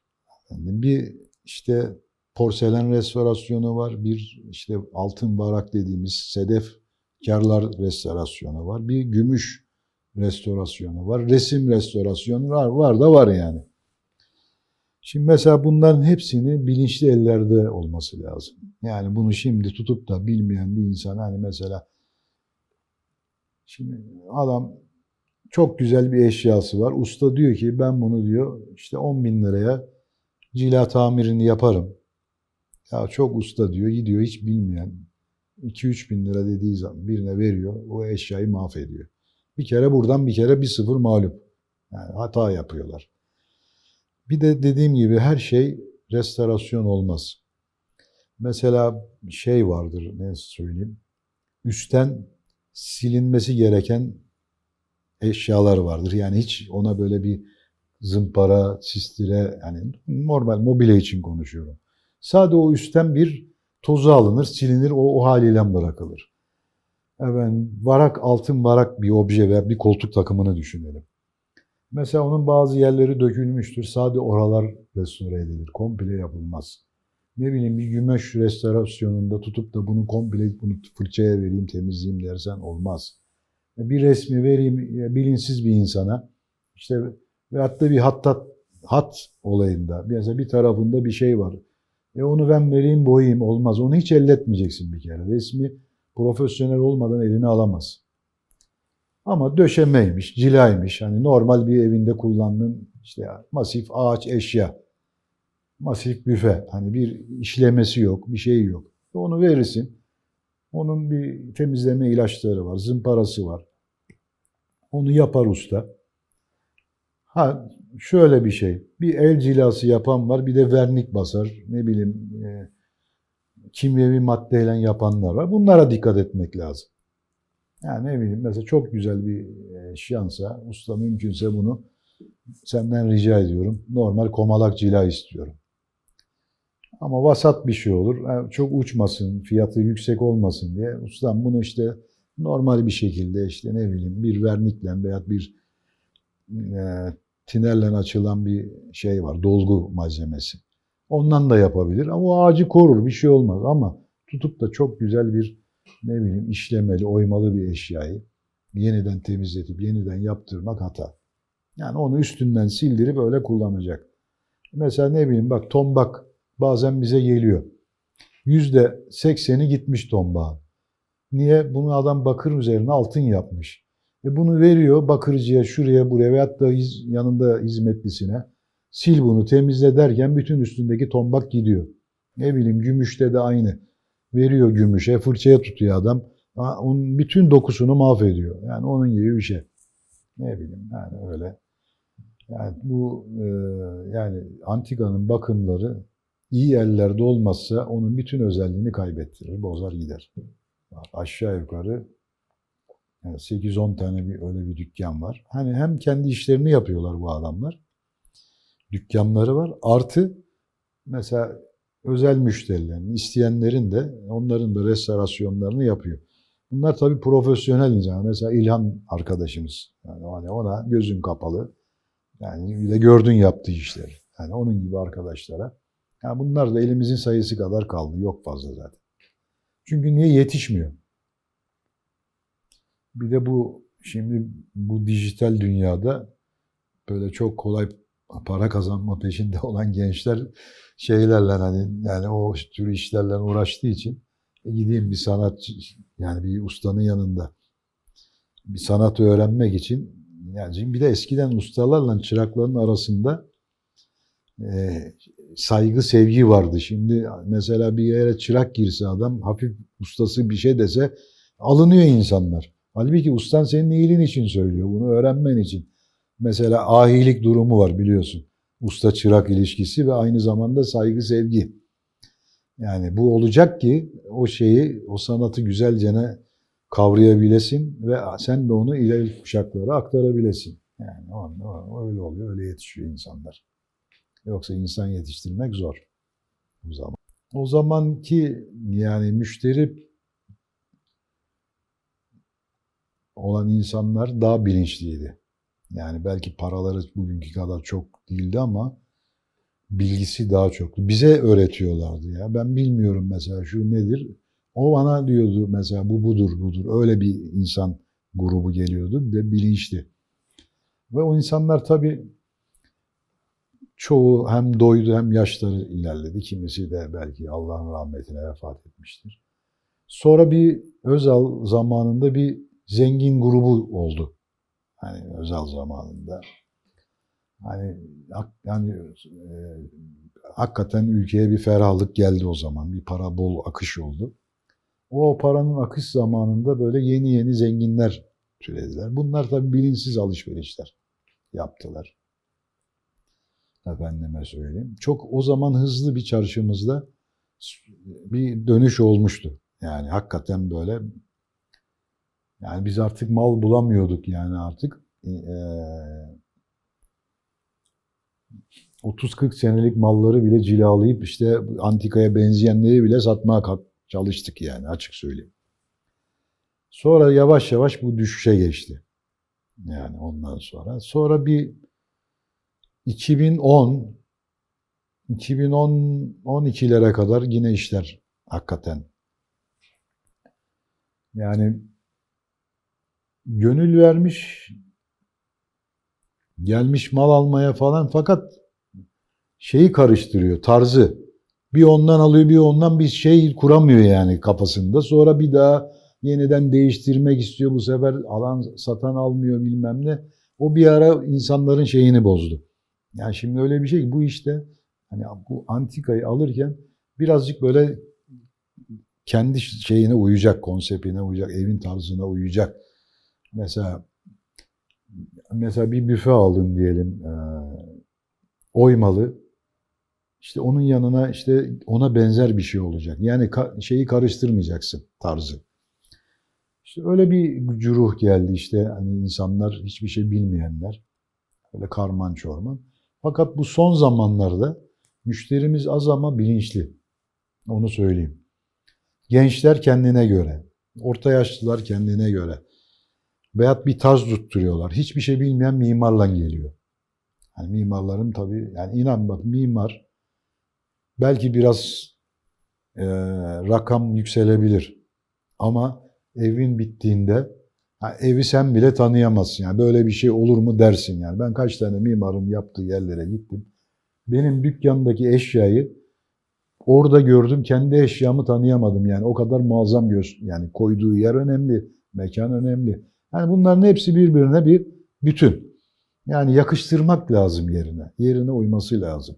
Ama işte o zaman bu zaman şu ara inan bak çarşıda bir iki tane böyle bir tabii bu deprem oldu işte bilmem ne insanlar moral bozuk. Belki de ondan da ama yani bir düşüş var. Onu söyleyeyim. Yani şeyde bir düşüşümüz var ama tabii gelip geziyorlar, bakıyorlar ama alışveriş önemli olan. Ya bir iki kişi çarşıda iş yapmış o da ölçü değil yani 200 tane dükkan var. Hani bazen öyle bir esnaf var ki 3 ay 5 ay bir şey satamıyor yani. Yani görüyoruz biz zorlanıyor mesela kirasını öderken, aidatını öderken. Yani öyle bir grup var. Ama iyi olacak yani öyle yani hissediyoruz zaman içinde. Vallahi biz daha çok bu şey tarafına, Florya, mesela Belgrad ormanlarına, Terkos açılırdık. Ama böyle kısa metrajlı olarak sahile inerdik. Ya o zaman çok güzeldi. Efendime söyleyeyim. İşte bu şey taraflarına işte ne bileyim Samatya'nın oralara giderdik. Akrabalarımız vardı oralarda. Yani deniz tam böyle evlerin ucundaydı. Bu Mecidiyeköy tarafı vardı o zamanlar. E, hiç ev mev yoktu. Dutluk mutluktu o zaman çocukluğumuzda. Hatta Levent'te babam 2 tane ev yaptı. Ya dedi çok uzak şehre. Biz dedi satalım burayı gidelim. Hatta oraları sattı o zaman. Yani İstanbul'un çeşitli yerlerine giderdik yani. Bilmiyorum vallahi şimdi. Üsküdar'a gitmeyi çok severdim. Halam vardı orada halalarım.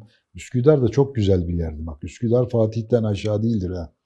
Yani Üsküdar yani evleri olsun, şeyleri olsun. Orada halam da bir eve ahşap bizim bu ev gibi eve gelin gitti. Onun da evi eski bir evdir. Hatta onun evden Bağlarbaşı'na doğru çıkıyor Üsküdar'dan. Oralar hep şeydi, bağ bahçeydi yani. Efendime söyleyeyim. Hatta orada da halama kızmışlar. Senin bu yeğenin meyve bırakmıyor, bahçelere dalıyor. Öyle bir huyum vardı. Nereye gitsem bahçeye girerim. Muhakkak. Yani.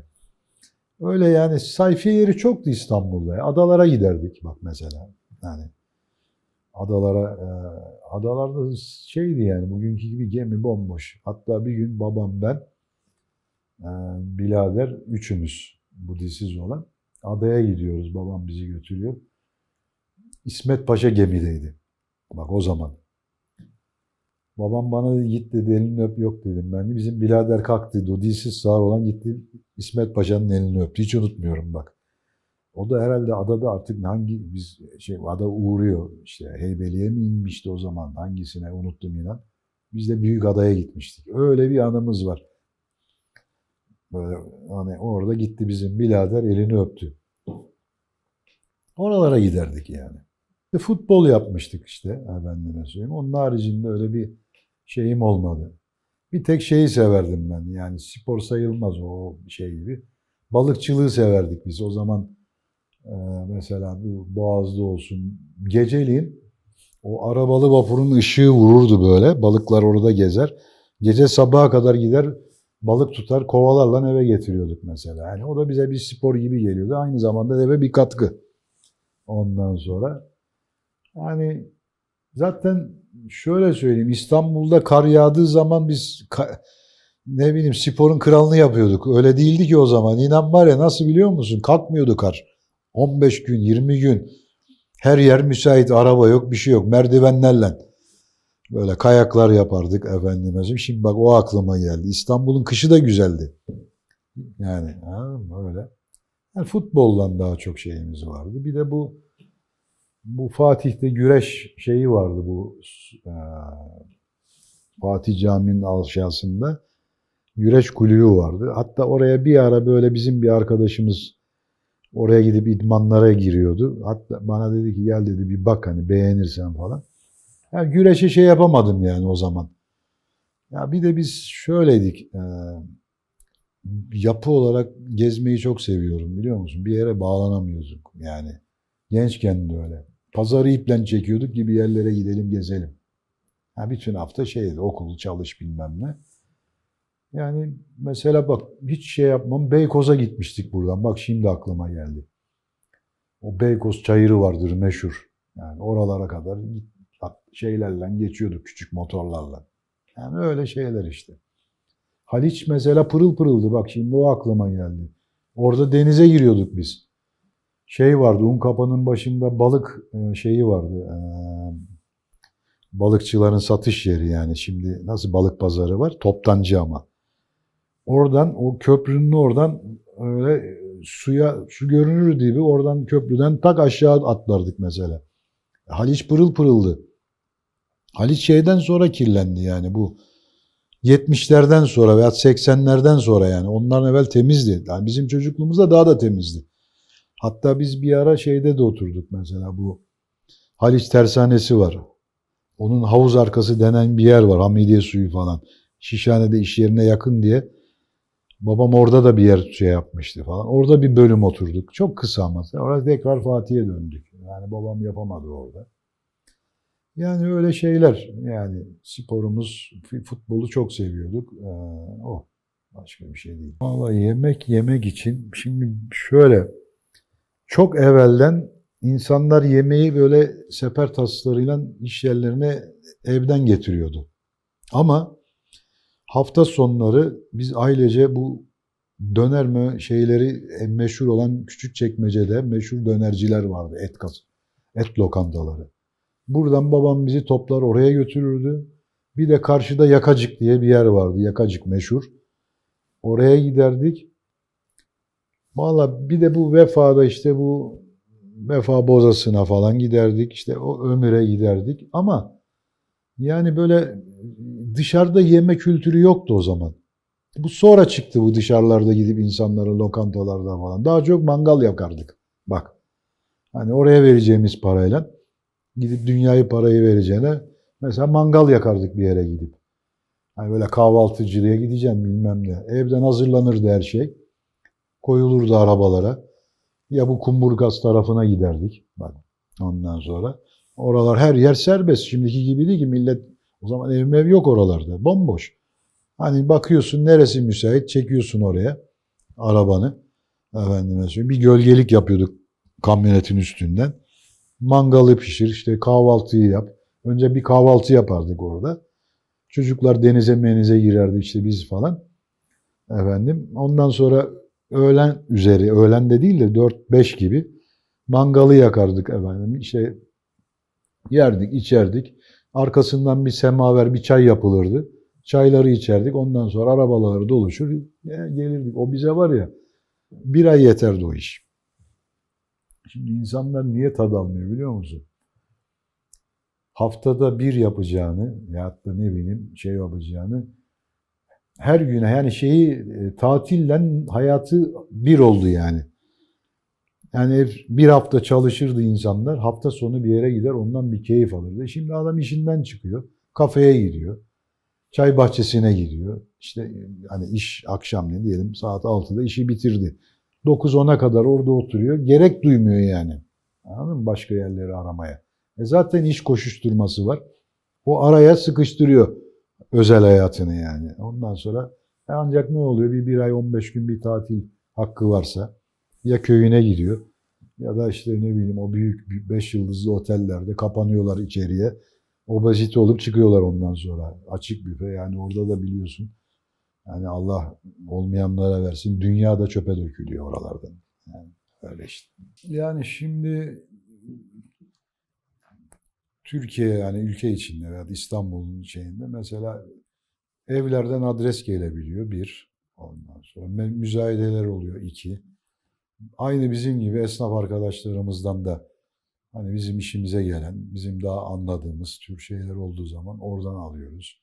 İstanbul dışına çıkıyoruz. Mesela İzmir'de yine bizim eskiden tanıdığımız orada da esnaflar var. Bursa'da var, Ankara'da var. Hani şimdi daha da gelişti. Bütün hemen hemen şehirlerin hepsinde bu sektörde olan arkadaşlar var. Onun haricinde yurt dışındaki fuarlar. Fuarlara katılıyoruz. Orada bize uygun olan eşyaları toparlıyoruz. Mesela buradan bir grup olarak esnaflarla gidiyoruz. Oradan aldığımız malları imece usulü bir tıra yüklüyoruz. Efendime söyleyeyim. Faturalarıyla beraber geliyor.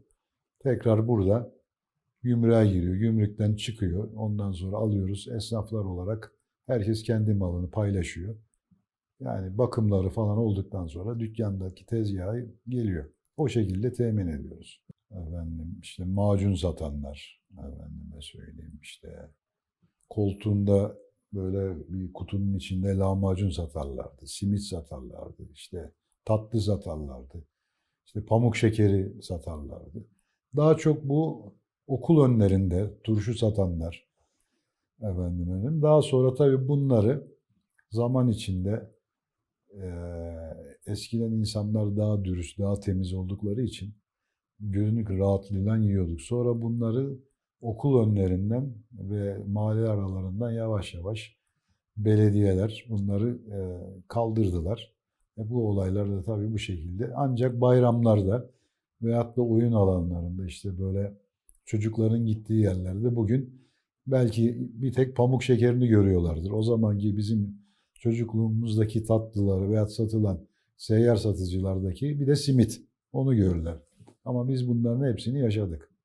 Yani çocukken işte o tür e, mesela bu macunlar vardı şeyde böyle tepside renk renk. İşte onlar o bir tahta çubuğa öyle her renkten sarar öyle bize verirlerdi. Veya dondurma mesela. Yani buna benzer şeyler. Hepsinden yani keyfimizi aldık.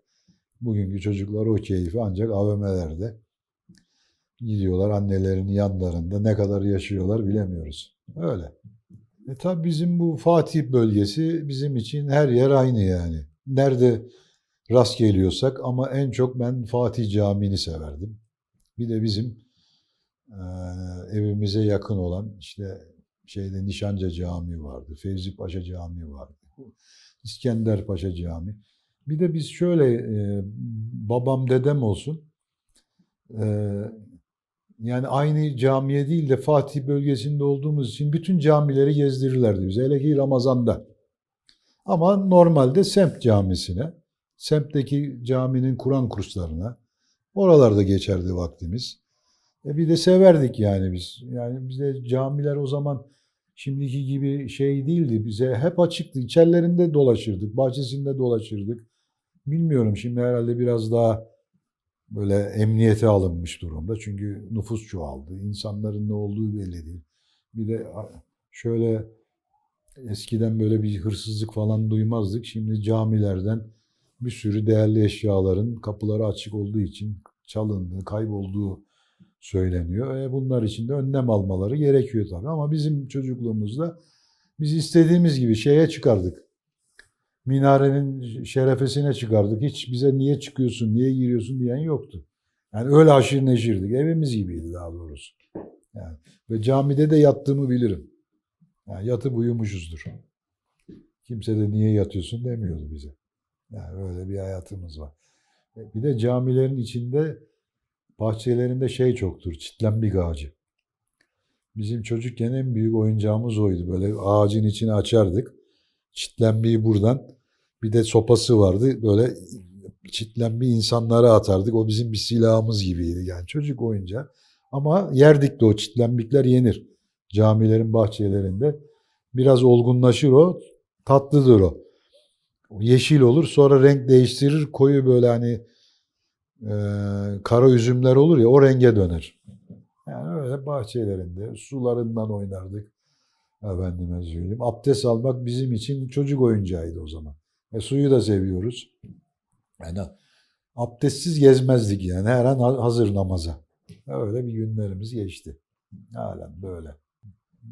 Şimdi şöyle, yani normal hayatımızda hani işten ev, okul arasında pek araç kullanmazdık. Hep yürüyerek o zaman. Ama bir yere gitmek için işte akraba ziyaretlerine falan o zaman mesela kendi bizim yani iki üç tane hatta aracımız vardı. Amcamlar kullanıyorlardı. Yani bir tanesi normal binek, iki tanesi kamyonet. Ama otobüse binerdik, tramvaya binerdik. Efendime söyleyeyim. O şey vardı, elektrikli trolleybüsler. Şimdi gibi onları hatırlamazlar. Böyle boynuzları vardı şeye bağlı, elektriğe. Bazen çıkardı onu, şoför iner takardı falan filan. Nostaljik bir şey zaten. Trene binerdik gideceğimiz mesela. Çekmece'ye mesela dedeme gittiğimizde. Trene binerdik ki o bizim için büyük keyifti. Tren olayı yani. En çocuklarda biliyorsun. Tren deyince bilmiyorum bütün çocuklar trene bir şeyi vardır, sevgisi vardır.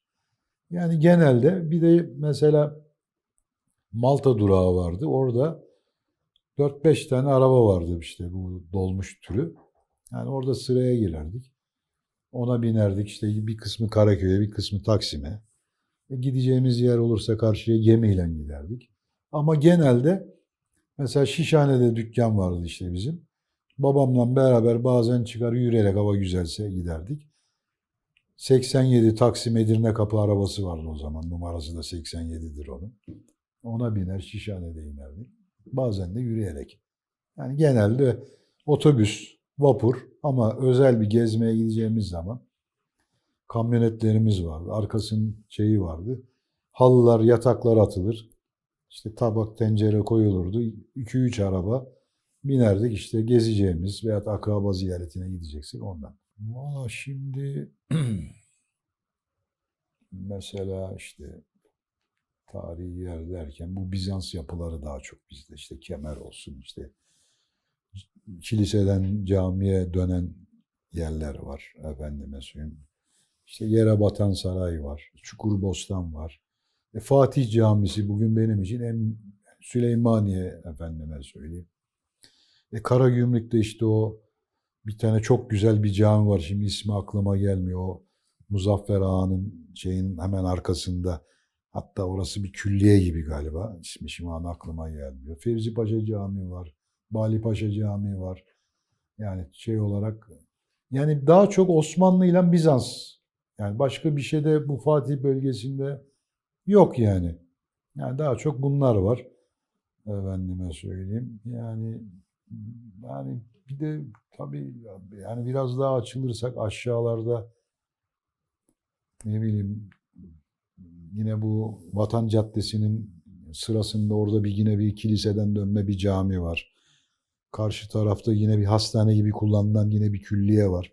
Yani var da var yani burayı bitiremeyiz yani saymayla. Yeraltı şeyleri var, sarnıçları var efendime söyleyeyim. Yani bunlar aklıma geliyor. Balat'a doğru arka taraflarda var. Haliç'e doğru var. Aşağı iniyorsun orada hadi bizim geçtik birkaç tane kilise var. Yine orada yani hayatını idame ettiren. Yani çok yani anlatmayla bitmez. Yani Fatih yani İstanbul'da diyebilirim ki en çok şeyi olan bir yer. Tabii Fatih deyince tabii şeye kadar iniyor bu Sirkeci, Mirkeci. Tabii oralarda da var bir sürü işte yerler. Yani Ayasofya'sı bilmem nesi hep içine giriyor. Hangisini anlatalım? Yani şu anda evde oturmuyorum derim ben. Yani onu karşılaştırırsam. Evde değil de sanki böyle 5 yıldızlı bir otelde veya ne bileyim bir şey taşın içindeyiz yani bir beton yığının. Yani komşuluk yok. Asansöre biniyorsun aşağıdan, tık yukarı çıkıyorsun. Tekrar iniyorsun garaja, arabaya biniyorsun. Kapıdaki adam bile tanımıyor beni geçen. Bizim hanımı falan tanıyorlar çocukları da. Bir kart varmış, ondan kapı açılıyormuş. Ben de garajdan inip çıktığım için çıktım. Arabayı park ettim. Alışveriş yaptım. Bir eksik vardı. Geldim. Böyle bakıyor bana. Dedim nereye geldiniz beyefendi dedi bana. Dedim ben dedim Yusuf'un babasıyım. A1 daire 9 dedim. Abi kusura bakma dedi ya çıkaramadım falan. Yani düşün. Aşağı yukarı da 13 senedir oradayım yani. Ha. Ama ben burada otururken şeyden yani evden çıkıp ne bileyim işte Malta'ya veya Fatih'e gelinceye kadar belki 100 kişiyle selamlaşırdık babamla. Bahri abi nasılsın? Uğur sen nasılsın yavrum? Efendime söyleyeyim. Şimdi bırak yani şeyi binada görevli tanımıyor. Yani öyle bir dünyadayız şu anda. Şöyle Fatih'ten şimdi nasıl diyeyim işte dedem işte vefat edince babaannem orayı babaannemin hatıralarına şey yapamayınca orayı satınca dedem işte bu Çalıkoğlu'na geldi işte oradan yer aldı. Ondan sonra tabii dedemin yaşı ileri olduğu için annemi de çok seviyor kızı gibi. Biz dedik ki hep beraber evimiz vardı. Taşındık dedemin yanına. Ondan sonra epey bir dedemle kaldık. İşte rahatsızlandı. Vefat edince iki tane amcam kalınca annem de dedi ki madem biz buradayız, bu çocuklar burada, biz bunları hani bir hale sokuncaya kadar burada kalalım. O arada tabii öteki halalarım falan baba öldü, anne ölünce dedi ki işte bu geldiler, işte bu evi satalım, hakkımızı alalım falan davasına. Neyse babam bu sefer dedi ki ben sizin hakkınızı vereyim, baba evini satmayalım. Neyse onların hakkını hukukunu verdi babam. Orada biz devam ettik işte yapma. Efendime söyleyeyim. Yalnız amcamların hakkı kaldı babam. Onlar küçük diye. Onları askere gönderdi falan. Onlar askerden gelince bu sefer babam dedi ki ya anneme hiç unutmuyorum.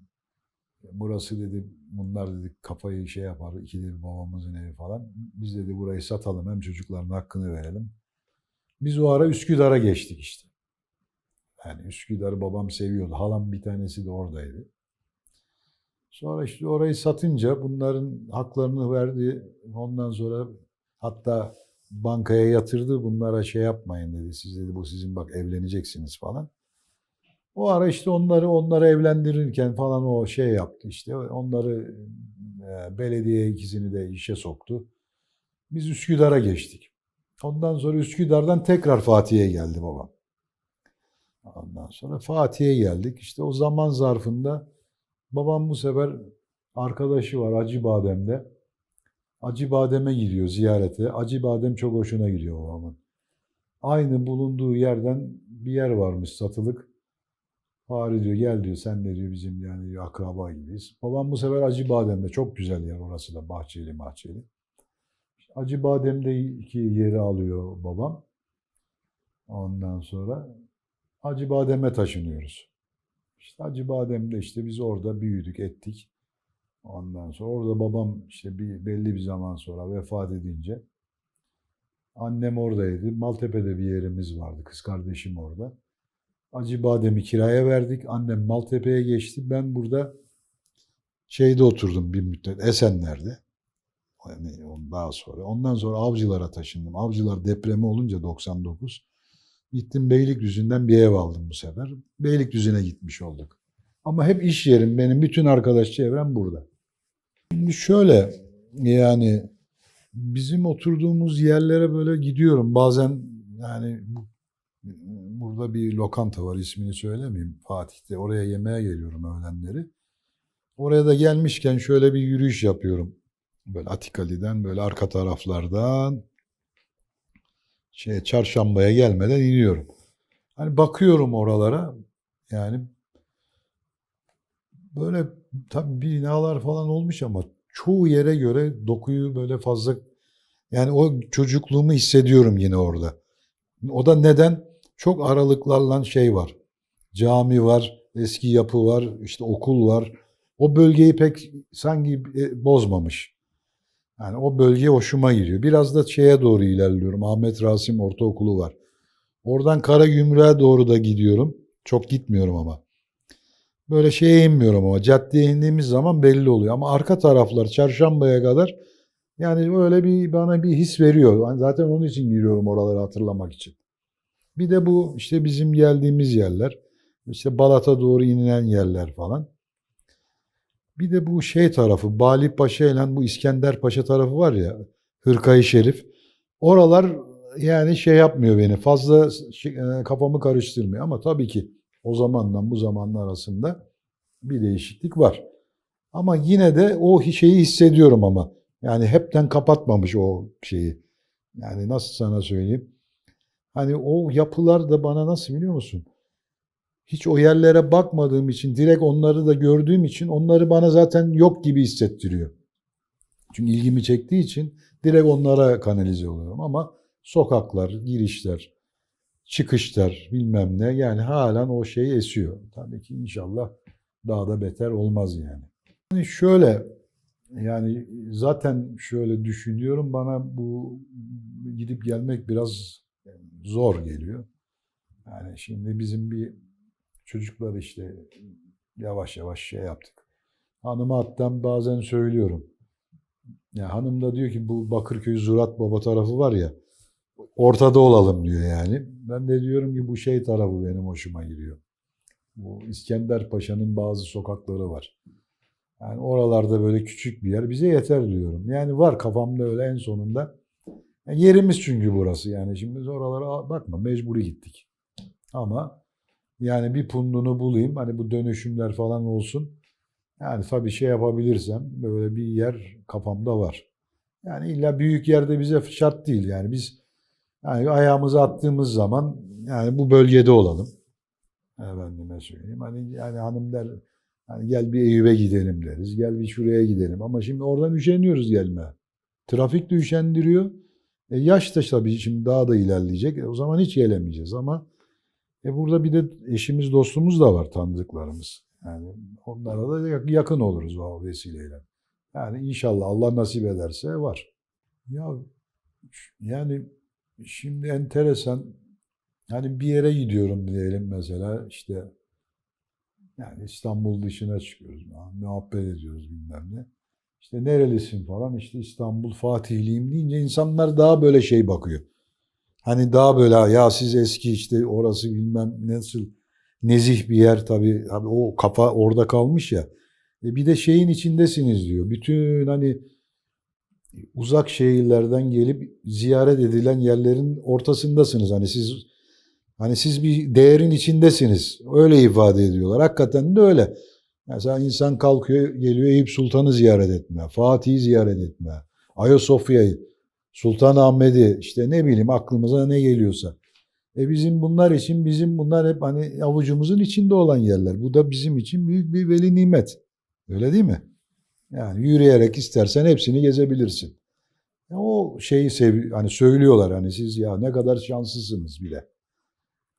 Yani böyle şeyler. Bir de her kültür var burada. Yani eskiden de daha da güzeldi yani. Yani neredesin? Fatih dediğin zaman hani gıpta ediyordu insanlar.